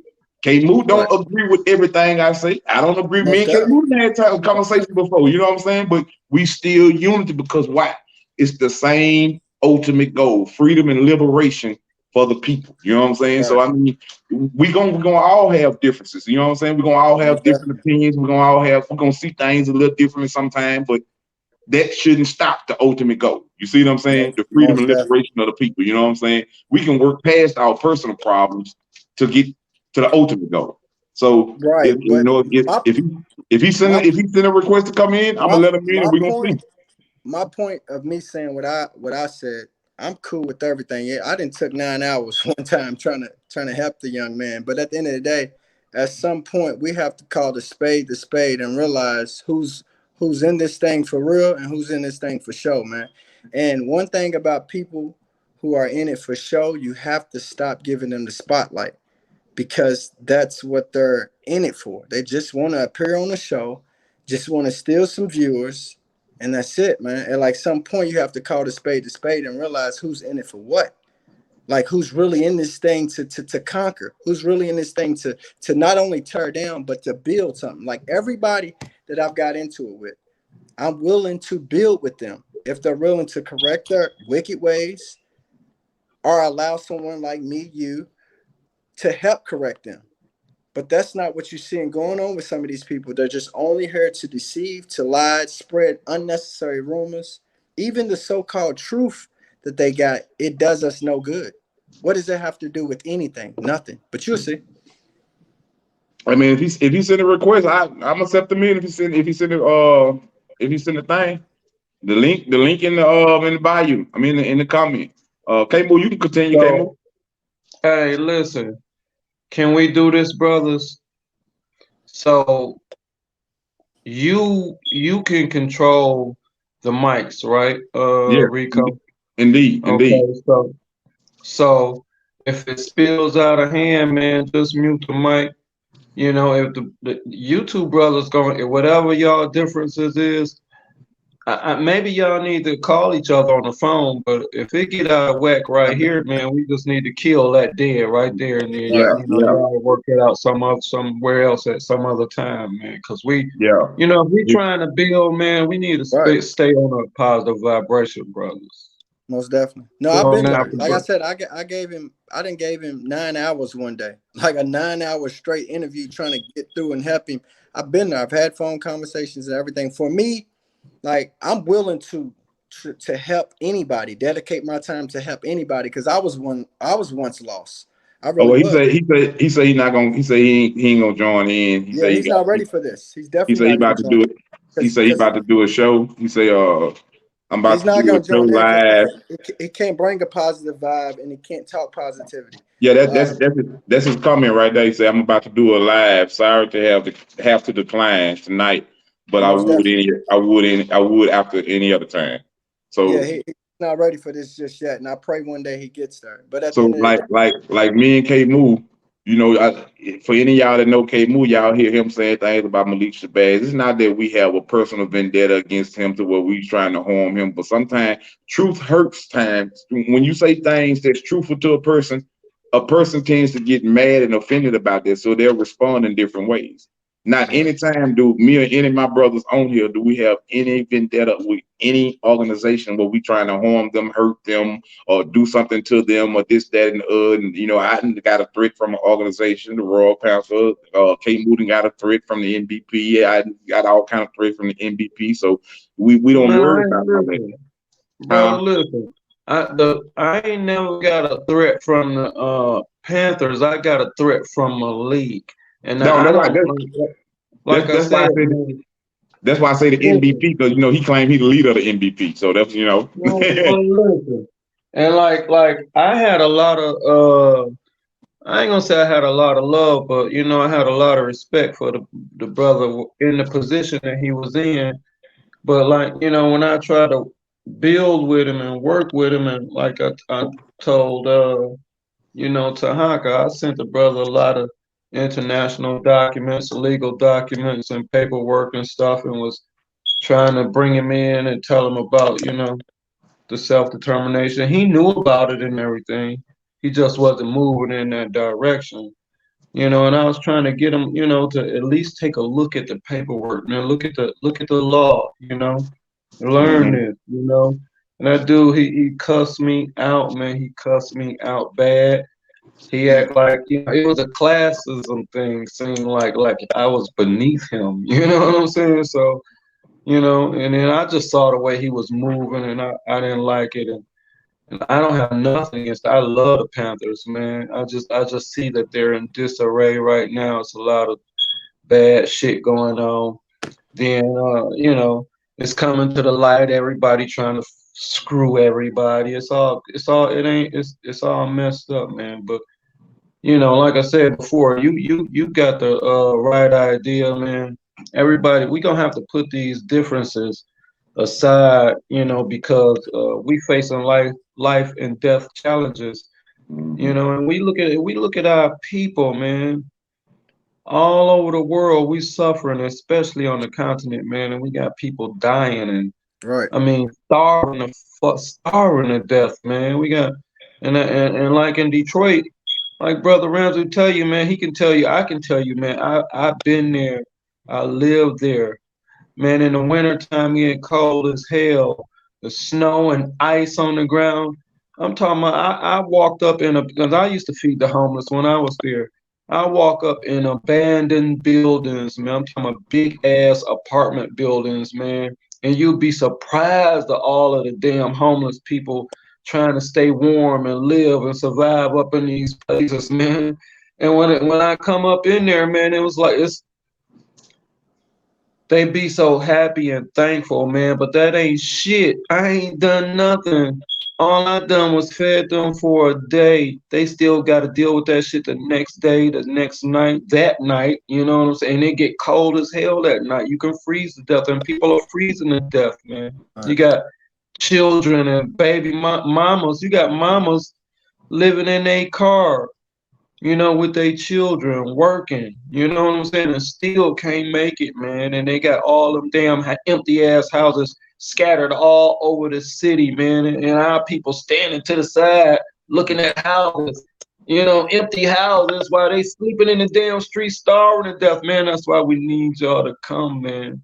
Right. If we say we're about this, if we say we're about but you know, Rico, bring Yeah, the yeah. guns, goddamn it. Bring the guns. If you say you about it, bring the guns. And we ain't say you ain't gotta come and just bust them off. But if they make us bust them off, then we gonna bust them off. But if they don't make us, you know, if we can do what we can do without having to bust them off, then we gonna do it. We need to do it, man. Cause what other way is it? It's legal. What Right. can they do? It's the Exactly. people's And will. and It's and, the people's will. and You that's can't exactly stop the people's will. and that's Mhm. exactly what I'm saying, my brother. You know, it's got to get to the point to where they see that we for real. They see that they can't infiltrate us. They see that they can't turn us against each other. When they see Mhm. that there, then they know one thing: we in trouble. Right. You know, because they know at that point in time they come. They coming, but they ain't worried about us coming now because they don't even see us uniting with each other. All they see is us feuding with each other. You know what I'm saying? Mhm. That When you shit's look at sad, a lot, man. yeah, when you look at a lot of these social media platforms, like I was saying earlier, you know what I'm saying? I'm talking about Malik. Malik talking about me. Tahaka talking about OC. OC talking about Tahaka. You know what I'm saying? People talking about Kendrick. Kendrick talking about people. We all talking about Right. somebody. But at the end of the day, don't none of that there. Ain't none of that did nothing for the betterment of our people or for the oppressed people. For that part. For that. Well, hold on. I would say that, Tahaka putting the light on Malik is a good thing, man, because No. That's why I was telling. Yeah. That's why I was telling. Go I ahead. think. Go ahead. I'm sorry. I think Tahaga has done a lot of. There's a lot of good things that came out of some of the work he's done. I will have to admit that. Most definitely. I completely understand why he did some of the things he's done. But what I'm saying is there's something called balance. You can't just tear down and then don't build nothing up. You have to have some type of plan to build some things up. And on his show, I've seen more people get tore down. And then the people like myself and you guys that need to be elevated up, I don't see that. I see just a bunch of negativity being advertised when there's way more than just negative going on in our community. We got some positive things. I can kind of understand. Like I was saying earlier, I understand we need people like Tahaka in order. We need people like Tahaka and OC and other people like that there to apply pressure to the fraudulent imposters. You see what I'm saying? So we need that type of pressure, but at the same time, I understand what Kendrick's saying. Those that you see as real, you got to help uplift them. You see what I'm saying? So I understand both parts of it, but that's what I mean by we got to all come together. Kendrick, the private investigator, Tahaka, the one that can break stuff down and tell, expose the fraud on, you know what I'm saying? He can do that only if you fraudulent. Yeah, he can't do it if you're not fraudulent. He's got the platform, man. He's got the audience, but yeah, it needs to be some balance, man. And he has a great platform, and he speaks because I went on his platform yesterday again, and I don't know if you was in there. I don't know if you had tuned in to the one yesterday, Cable, but I seen some of it. I think I caught it right around when you came on. Now look, he didn't delete it. He deleted that whole part with me and him. So I asked him today why he deleted it. He said that he was going to put it on his Tahaka Bay live show. And I guess that's what he told me. See, that's what I'm talking about. I asked him why did he delete it too, and he told me straight up. I got the text message. He said I deleted it because dude is suspect. And I'm like, huh? That means you would have to delete your whole YouTube. If you're deleting people because they suspect, you got to delete the whole YouTube. So hold on. He told you that I was suspect, but he kicks and told me that he gonna put it on his Tahaka Bay live. Let me double check. Let me double check what he said. Hold on. Let me read this. Let me double check the words. Hey Rico. Huh? Me and you, we go do this. Indeed.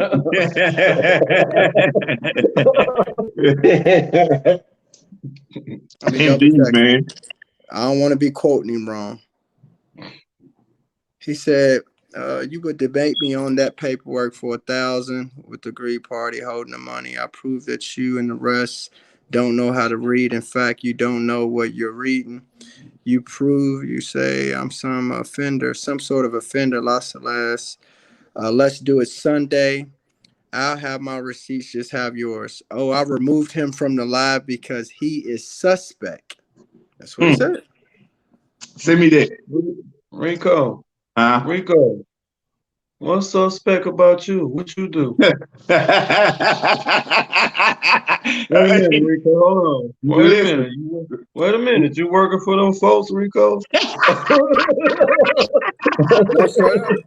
I said. I'm like, damn. Like, if Rico's suspect, then you got to delete everybody off. I mean, I can see where you got your suspicions, but you didn't been on the show and you didn't went through the fire, and so now what? I mean, look, this what it was. Yesterday when I came on this show, everything that he was talking about, he was trying to prove that I wasn't an attorney and this and that would do this here. So he went into the bar system, said that he couldn't find it in Maryland. So I pulled it up and showed him my whole Maryland bar profile. Then I told him that I said, man, I'm in the Texas Board of Law Examiner. So he went on there, he couldn't find it. So I pulled up my whole profile and showed it to his audience. Right. Okay. That was twice I proved him wrong on his show. Then All the right. with prejudice situation. The third time, this was all last night on the show. The third time, he was asking me about the bank. And I was telling him, to make a long story short, I told him, I said, we're in the process of getting our own routing number. He was like, okay, why you didn't use a black-owned bank? I was like, because I just went with the biggest bank, you know what I'm saying, that was going to be able to teach us the game real quick, you know what I'm saying? I said, because we were trying to go and get anything. He was like, well, yeah, you still could have did your research, on a black-owned bank. I said, yeah, you're right about that. He said, we got black-owned banks. I said, who is we? He said, we do all people. I said, okay. So he named out a bank in Chicago, and he was saying, he was like, you could have got a route number from them. I said, a bank can't give you a route number. He said, where do you get your route numbers from? I said, you get it from a charter bank. He said, I don't know, this, that, no, what this is. So he look up and he see the bank, whatever the bank name he told me last night on the show, he pull it up and he say, well, they a charter bank. He say, I bet you they not a charter bank. So he read out the primary bank of the two banks that he was talking about. First, he said one bank was the charter bank. Then there was two other banks listed down there, and that made 3 banks total. So the last bank was the primary bank of all of them. I say that's where the charter number came from. You know what I'm saying? So he was basically saying that he asked me why I went to the slave bank. I say all people that got a bank, anybody that got a bank, they had to go to a slave people. I say you got to go to the slave master to get your route number.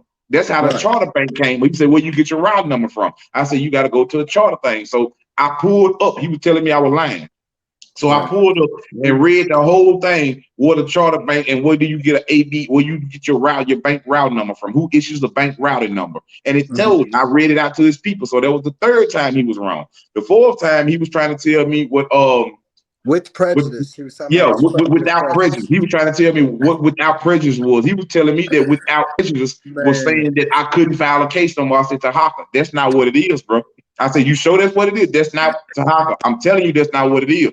Oh, yes, it is. Woo, woo, woo, woo, woo. So one of his people in his audience, that's when they went to taking up for me, Tahaka.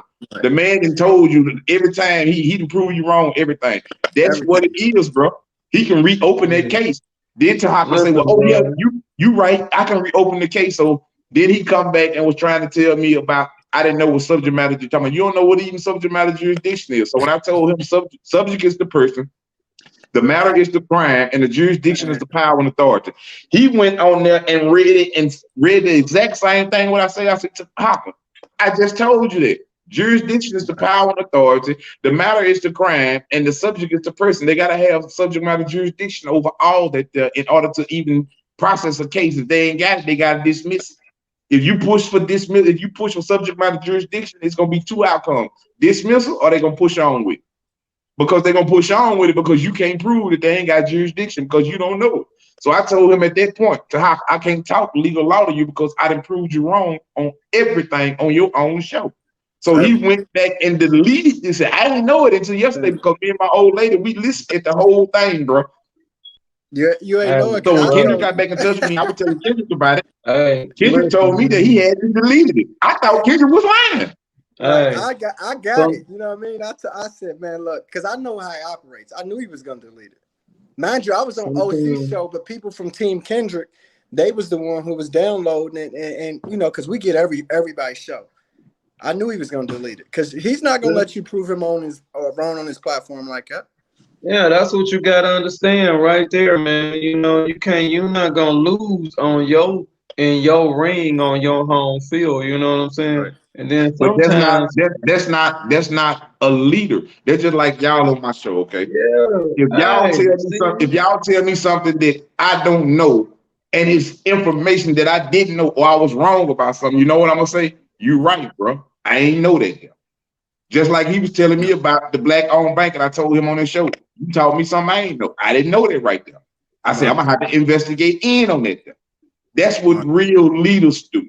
We are able to say when we are wrong and we're not correct about something. We are not afraid to be corrected or afraid for someone to correct us in front of our audience. Right.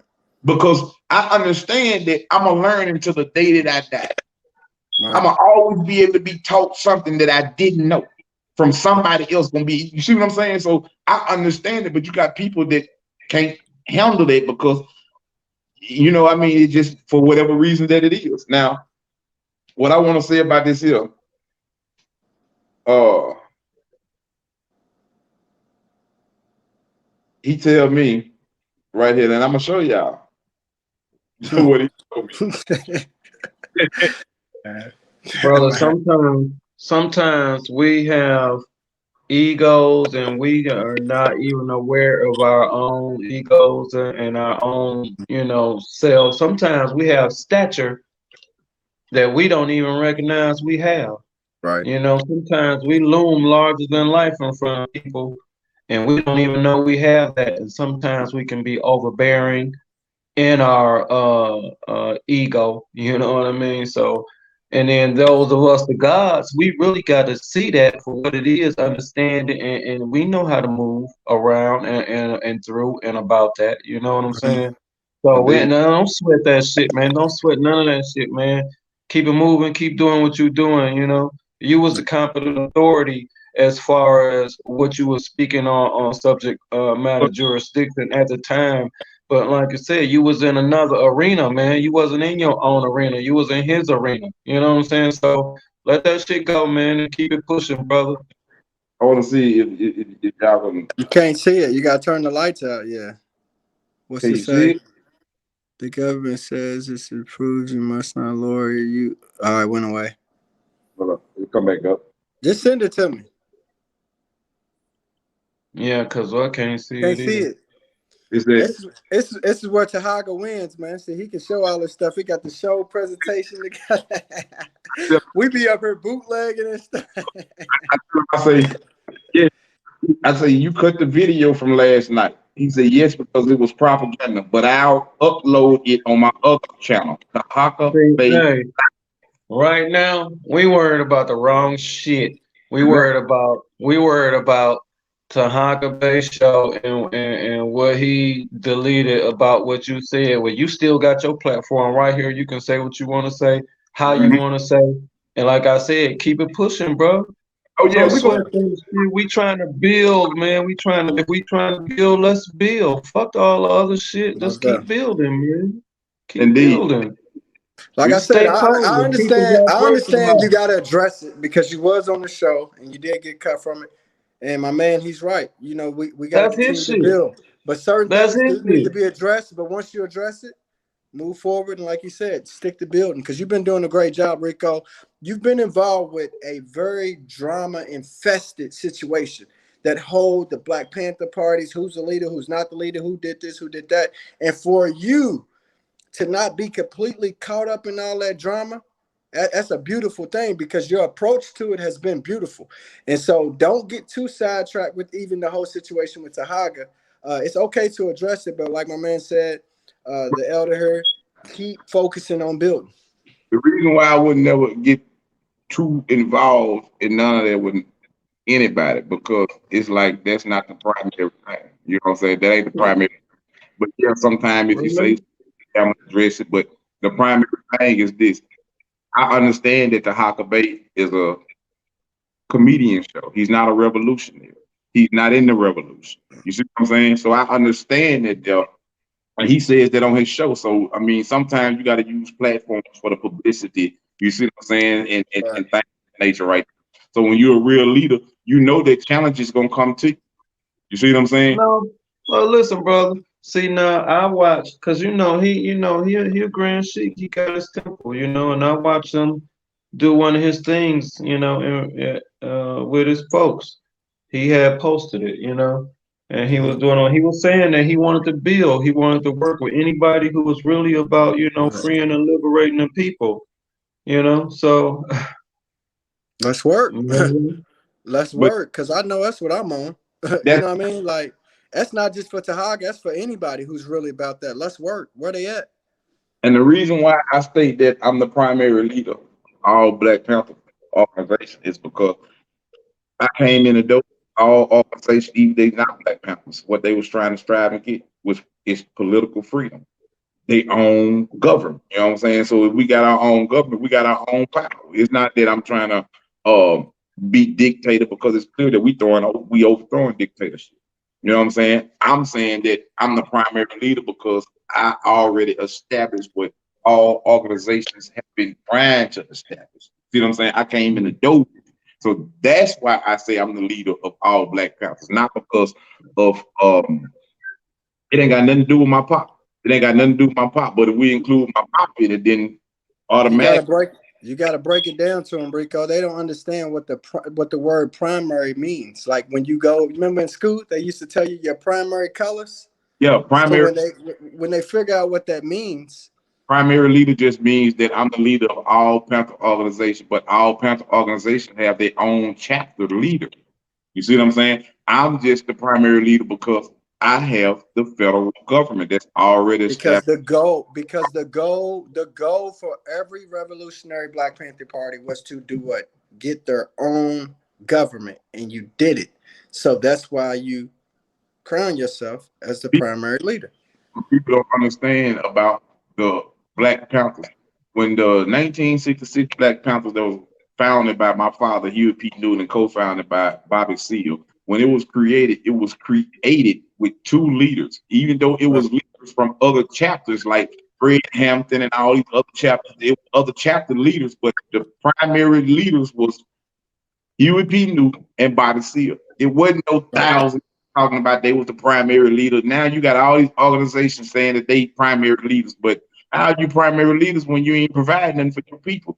We're not talking about going out there and stopping the fight between two teenagers, or we're not talking about going to address somebody that calls somebody a N-word or a B-word. We're talking about real resources for your people. We're talking about gas resources, water resources, school resources, medical resources, enforcement to protect your community. That's what I'm talking about. We ain't talking about all stuff, you know what I'm saying? Because they don't. And another thing I want to address, I don't want people to think like I'm against people marching and protesting. I'm not against that at all. All I'm saying is we see clearly that don't do a thing. Why do we still participate? Hold on, Rico. It's done. It's done what it's supposed to has done. It was one of those. It's not the whole answer. No, listen. It's a major piece to the puzzle, though. We have exhausted all of our avenues of redress, and protest was one of our avenues. We did that. We done that for a long time now, for probably about some 50, 40 some years we done protest. So we've exhausted that as a remedy to our issues here in this country. So it was good that all the people that did that. Now that leaves us. What we have the right to do now is to take control of our own situation through the right of self-determination. And that's what we need to do. If we're going to do that, or we're going to move within the government that RICO has established, if the Panthers would take those badges and come and take authority, in some of these places that the human rights policy officers is going to try to take control of some of these governments. And if those Panthers come with those badges, who the hell gonna stop us, man? Exactly. Right. Hey, I'll say this, Rico, as far as protests, because I was a part of the protests here in Louisville before y'all seen it on TV, before they advertised it.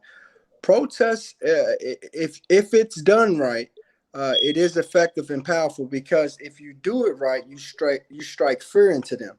See, protest wasn't meant to do for the cameras and everybody to see it. The initial protest and the core of the protest was to be able to strike fear in your oppressors, so that because there's strength in numbers, and when they see us together, they feared that. So what we have done here lately with the protest has become a show, and it's became all about being on TV and all that. But if you do it right, you must understand those people do get scared, and anytime they scared, that helps us. Because that's how they are, effective over us, because they got us scared. It ain't the protest that scares them. It's the riots. It's when the people start burning up shit. Well, that's what I consider a protest, though. Rioting and throwing over police cars and shit, and running police off the goddamn block. That's when they get. I count that as a protest, because that's what I was a part of. That's a riot. Right. I'm not protest. I'm just saying protest ain't never freed us. It was 50, 60, 70 years. It might have got the word out a little more, but that ain't what freed us. What's freed us is when they see they really tired of that shit and we start standing up and taking. That was free us, like with the Civil War.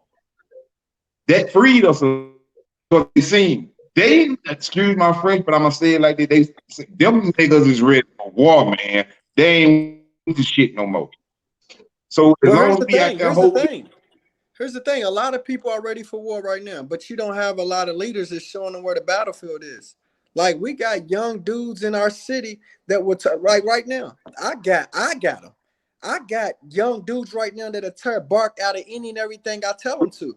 But at the end you of the know, day, they're why we being not led to the wrong battlefield. They're on the battlefield where they're going against people who got the same mentality as them, but don't have the understanding that they've been put against each other to take each other out, because they're actually what we need to overcome what's going on in this world.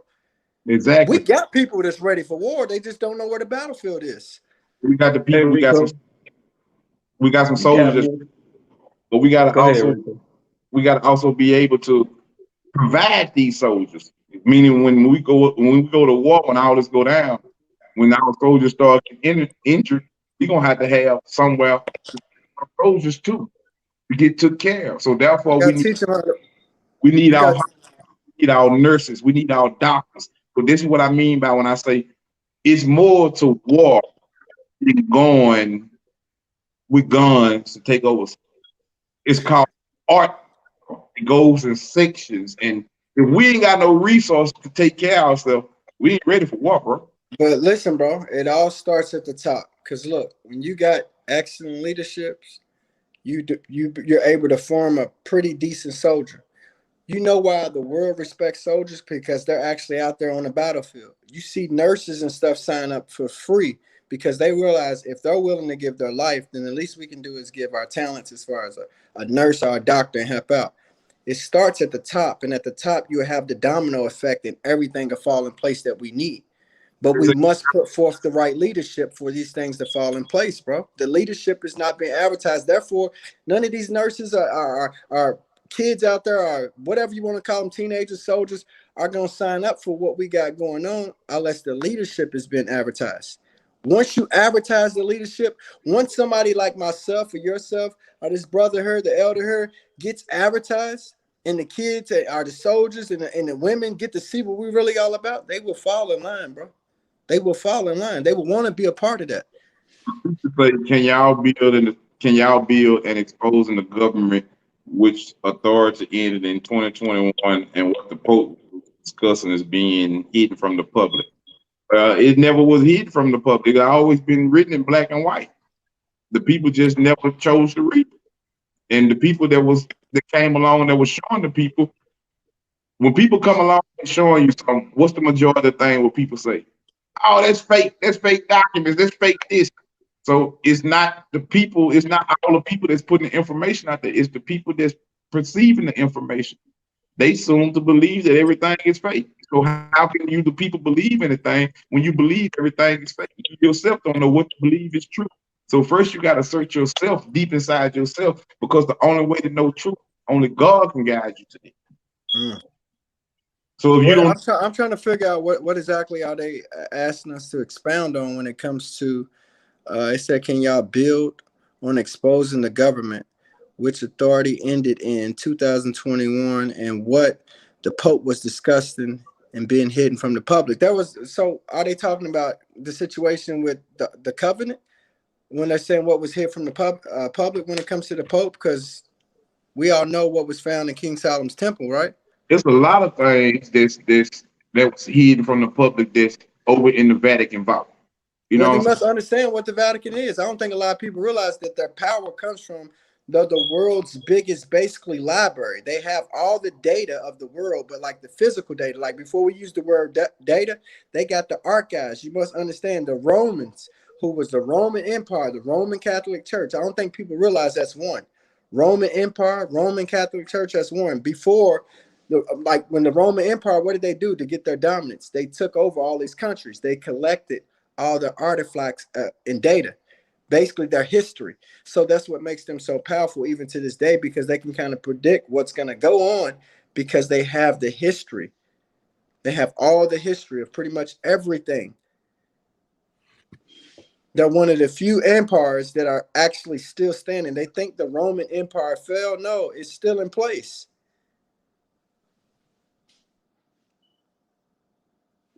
I don't know what happened to the fellas, but they said we need those to have access to. Share those who can't legally get it. Oh, okay. Gotcha. Where's everybody at? I don't know what's going on. But people are blinking in and out. I think I'm the only one left on the show. But anyhow, people, hold on. I think somebody's coming back in. What went on? Yeah, I don't know what had happened, man. It kicked me out.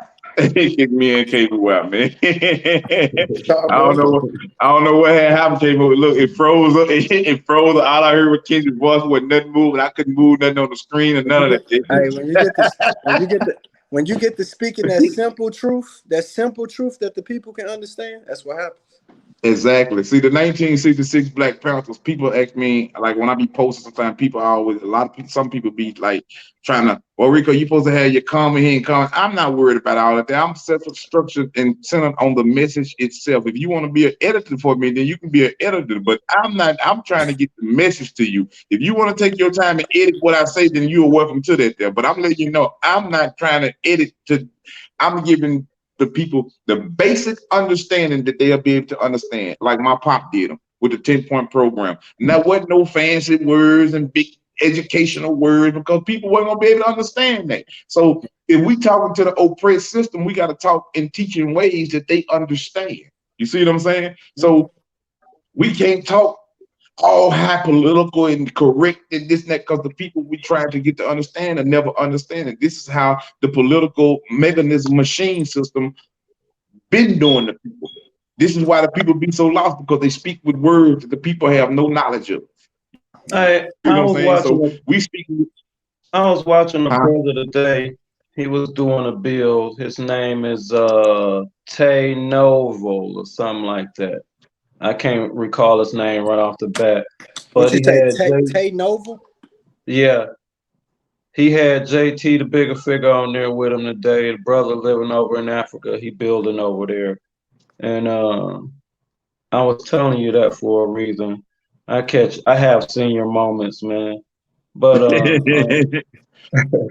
anyway, man, damn, I forgot what. If it come back to me, man. You said something about him over that building. He was building somewhere. Tay Novo. Yeah, they building, man, and I think I'm basically saying, you know, that's what we just got to keep doing, man. Is keep building, and then we don't have a whole lot of time, but you know, we do. The people do need to see us win somewhere, man, and the people do need to see us in unity. And if the people could see a train moving in unity, man, I believe they'll jump aboard, man. So we're gonna have to all plug somewhere somehow and make some shit happen on the ground that's tangible that people can see.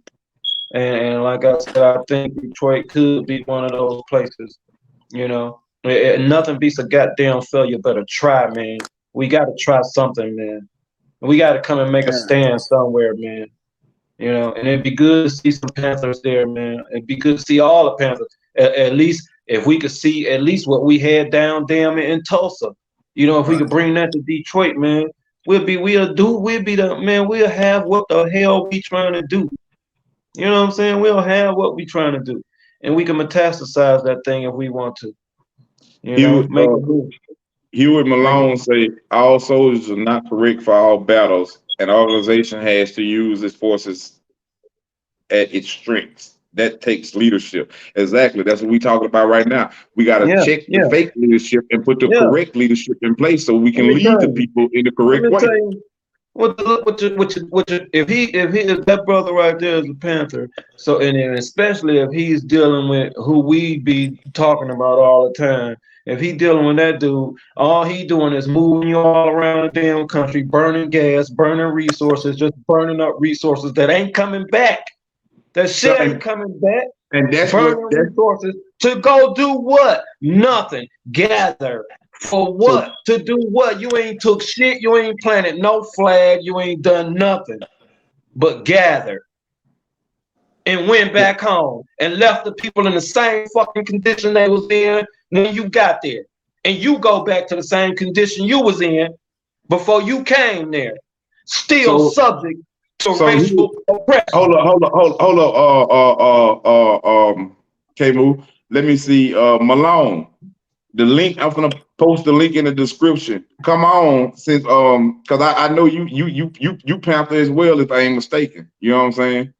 So I'm gonna send the link to you so you can come in because I want to see what you're talking about. Because what K-Move was just saying was is correct. You know what I'm saying? And what you're saying is correct also. All soldiers. Let me read your comment again so I have it right. Say all soldiers. Let me see. Okay, say all soldiers are not correct for all battles, and that's correct. So that's why we on here talking, saying that organizations got to know their place. Everybody ain't military. Everybody ain't nurses. Everybody ain't teachers. Everybody ain't doctors. Everybody ain't grocery stores. So all organizations got to know their position. You know what I'm saying? So a lot of these organizations, a lot of these Black Panther organizations got to stop running every time something happens because they want to be in front of a camera. And what K-Moo is saying is that they ain't getting nothing done. They're going and they ain't getting no results from when they go. All the result that they getting is what they set out to get was to be on the camera. They ain't got no results for the people. Just spent resources. Spent resources. That's all you got. Spent resources that ain't coming back. You done burnt that shit moving out here to do nothing when you could have used that to come over here to plant a flag, keep that flag there, set some soldiers on the ground to occupy this territory, hold it down. Right. Indeed. So let me see what if it's the people's will, they can't do nothing about it. The governed are governed by consent. That's why they come to us begging us for our vote to put them in power. Can I be your boss? Can I run your city? Can I run your town? Vote for me. And I want y'all to we don't vote. We ain't gotta vote for them. I want the listeners to understand that when you go and vote, all right, you voting for a representative to come in and represent you in your state or your city, whatever. But when their representative take his oath, he taking his oath to the United States Constitution. This is what you got to understand. The United States Constitution only represents the constituents of Washington, D.C., the District of Columbia. What is constituents? Constituents mean people that reside within that area or territory.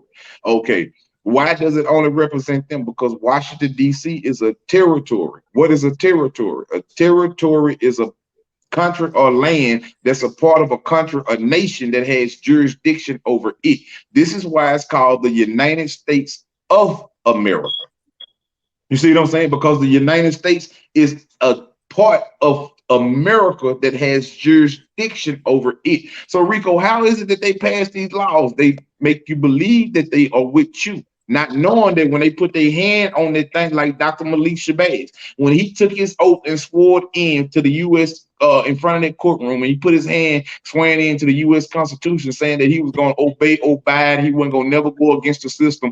He was going to talk about it, but he was going to not expose certain things or the truth of the system. This is the oath that you take when you go in. When you take that oath, they hold you accountable to that. So when you start speaking out to them, different things happen to you because you took an oath to be a part of their system, saying that, hey, we're gonna keep the truth away from the slaves and tell them. Now I ain't gonna tell the slaves that we don't have no form of legal power over them because we've never been legal from the start. I'm gonna be a good old boy and keep this thing going how it is. So I'm gonna take my oath saying, and I'm gonna get sworn in saying, this is what I'm gonna uphold.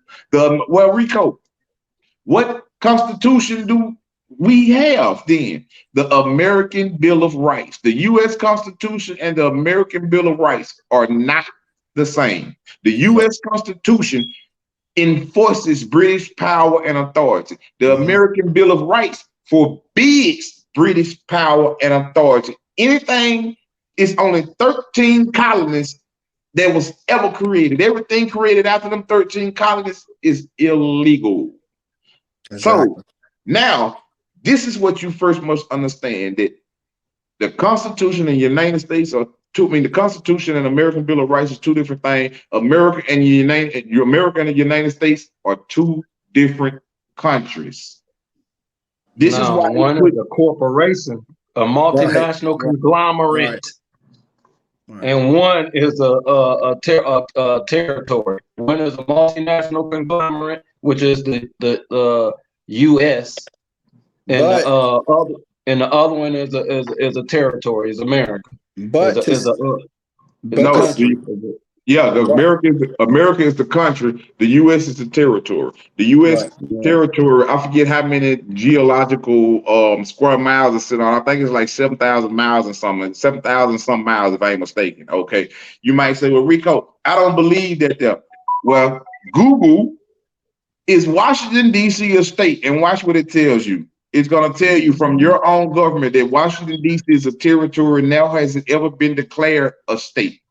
exactly. So even if they was to declare it a state tomorrow, it still wouldn't change all the crimes that they did before then, before it was changed to a state. And because of people like me and you are out here and spreading this word about this, they're trying their best to get it changed to a state now. They're trying their best because people are finding out about jurisdiction.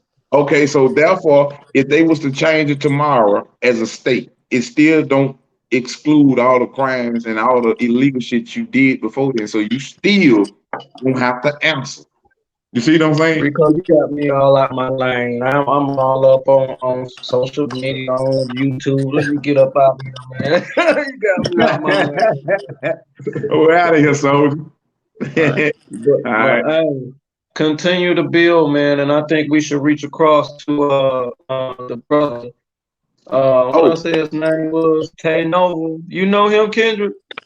No, I just heard you speak on him. I'm gonna look him up and do some research. Yeah, he a smart brother, man, a smart young brother, very intelligent, man. He over, I think they got a lot of people over there in Africa, and they trying to plug our people here with people in Africa, man. I think they doing a good deal. That's their lane. You know, I ain't criticizing them. I like what, as a matter of fact, I really like what they doing. I like what a lot of people doing, man. I just hate that all this damn infighting across the organizations, man. That's the shit that I don't like. That's the shit that breaks my heart right there, man. Because I know everybody can't be that goddamn stupid, and the ones that's doing all this fighting shit. Because I never wanted to say nothing publicly. Listen, man, I got so much shit.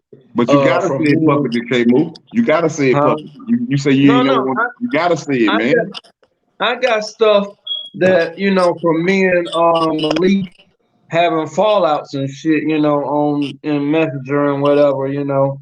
And but I never posted none of that shit, man. As I never wanted to have this public discourse with him, you know what I'm saying? Because I knew that was gonna be a fraction. You know what I'm saying? But if we don't expose things like that, how would the people ever know what's real and what's fake? You can't. But here's the thing: we can't expose. You can't get too messy. Like I've been there. I've been the person that's been too messy and got deep in that. One thing I learned about corruption and leadership and frauds: they will eventually expose themselves, and they'll do it better than you ever can dream about doing it. Sometimes you gotta let people expose themselves. I ain't gotta do nothing now till I can tear his ass apart. Right. Keisha say, because the fact of the policy powers don't recognize what you're saying, and unless we have the guns to enforce what you're saying, it's water under the bridge. Exactly. So you see it go hand in hand. If you got the guns to enforce it, you still ain't got the political power. So it go hand in hand. The political power need the guns need the political power in order for us to have the right correct structure. You know what I'm saying? So it go hand in hand.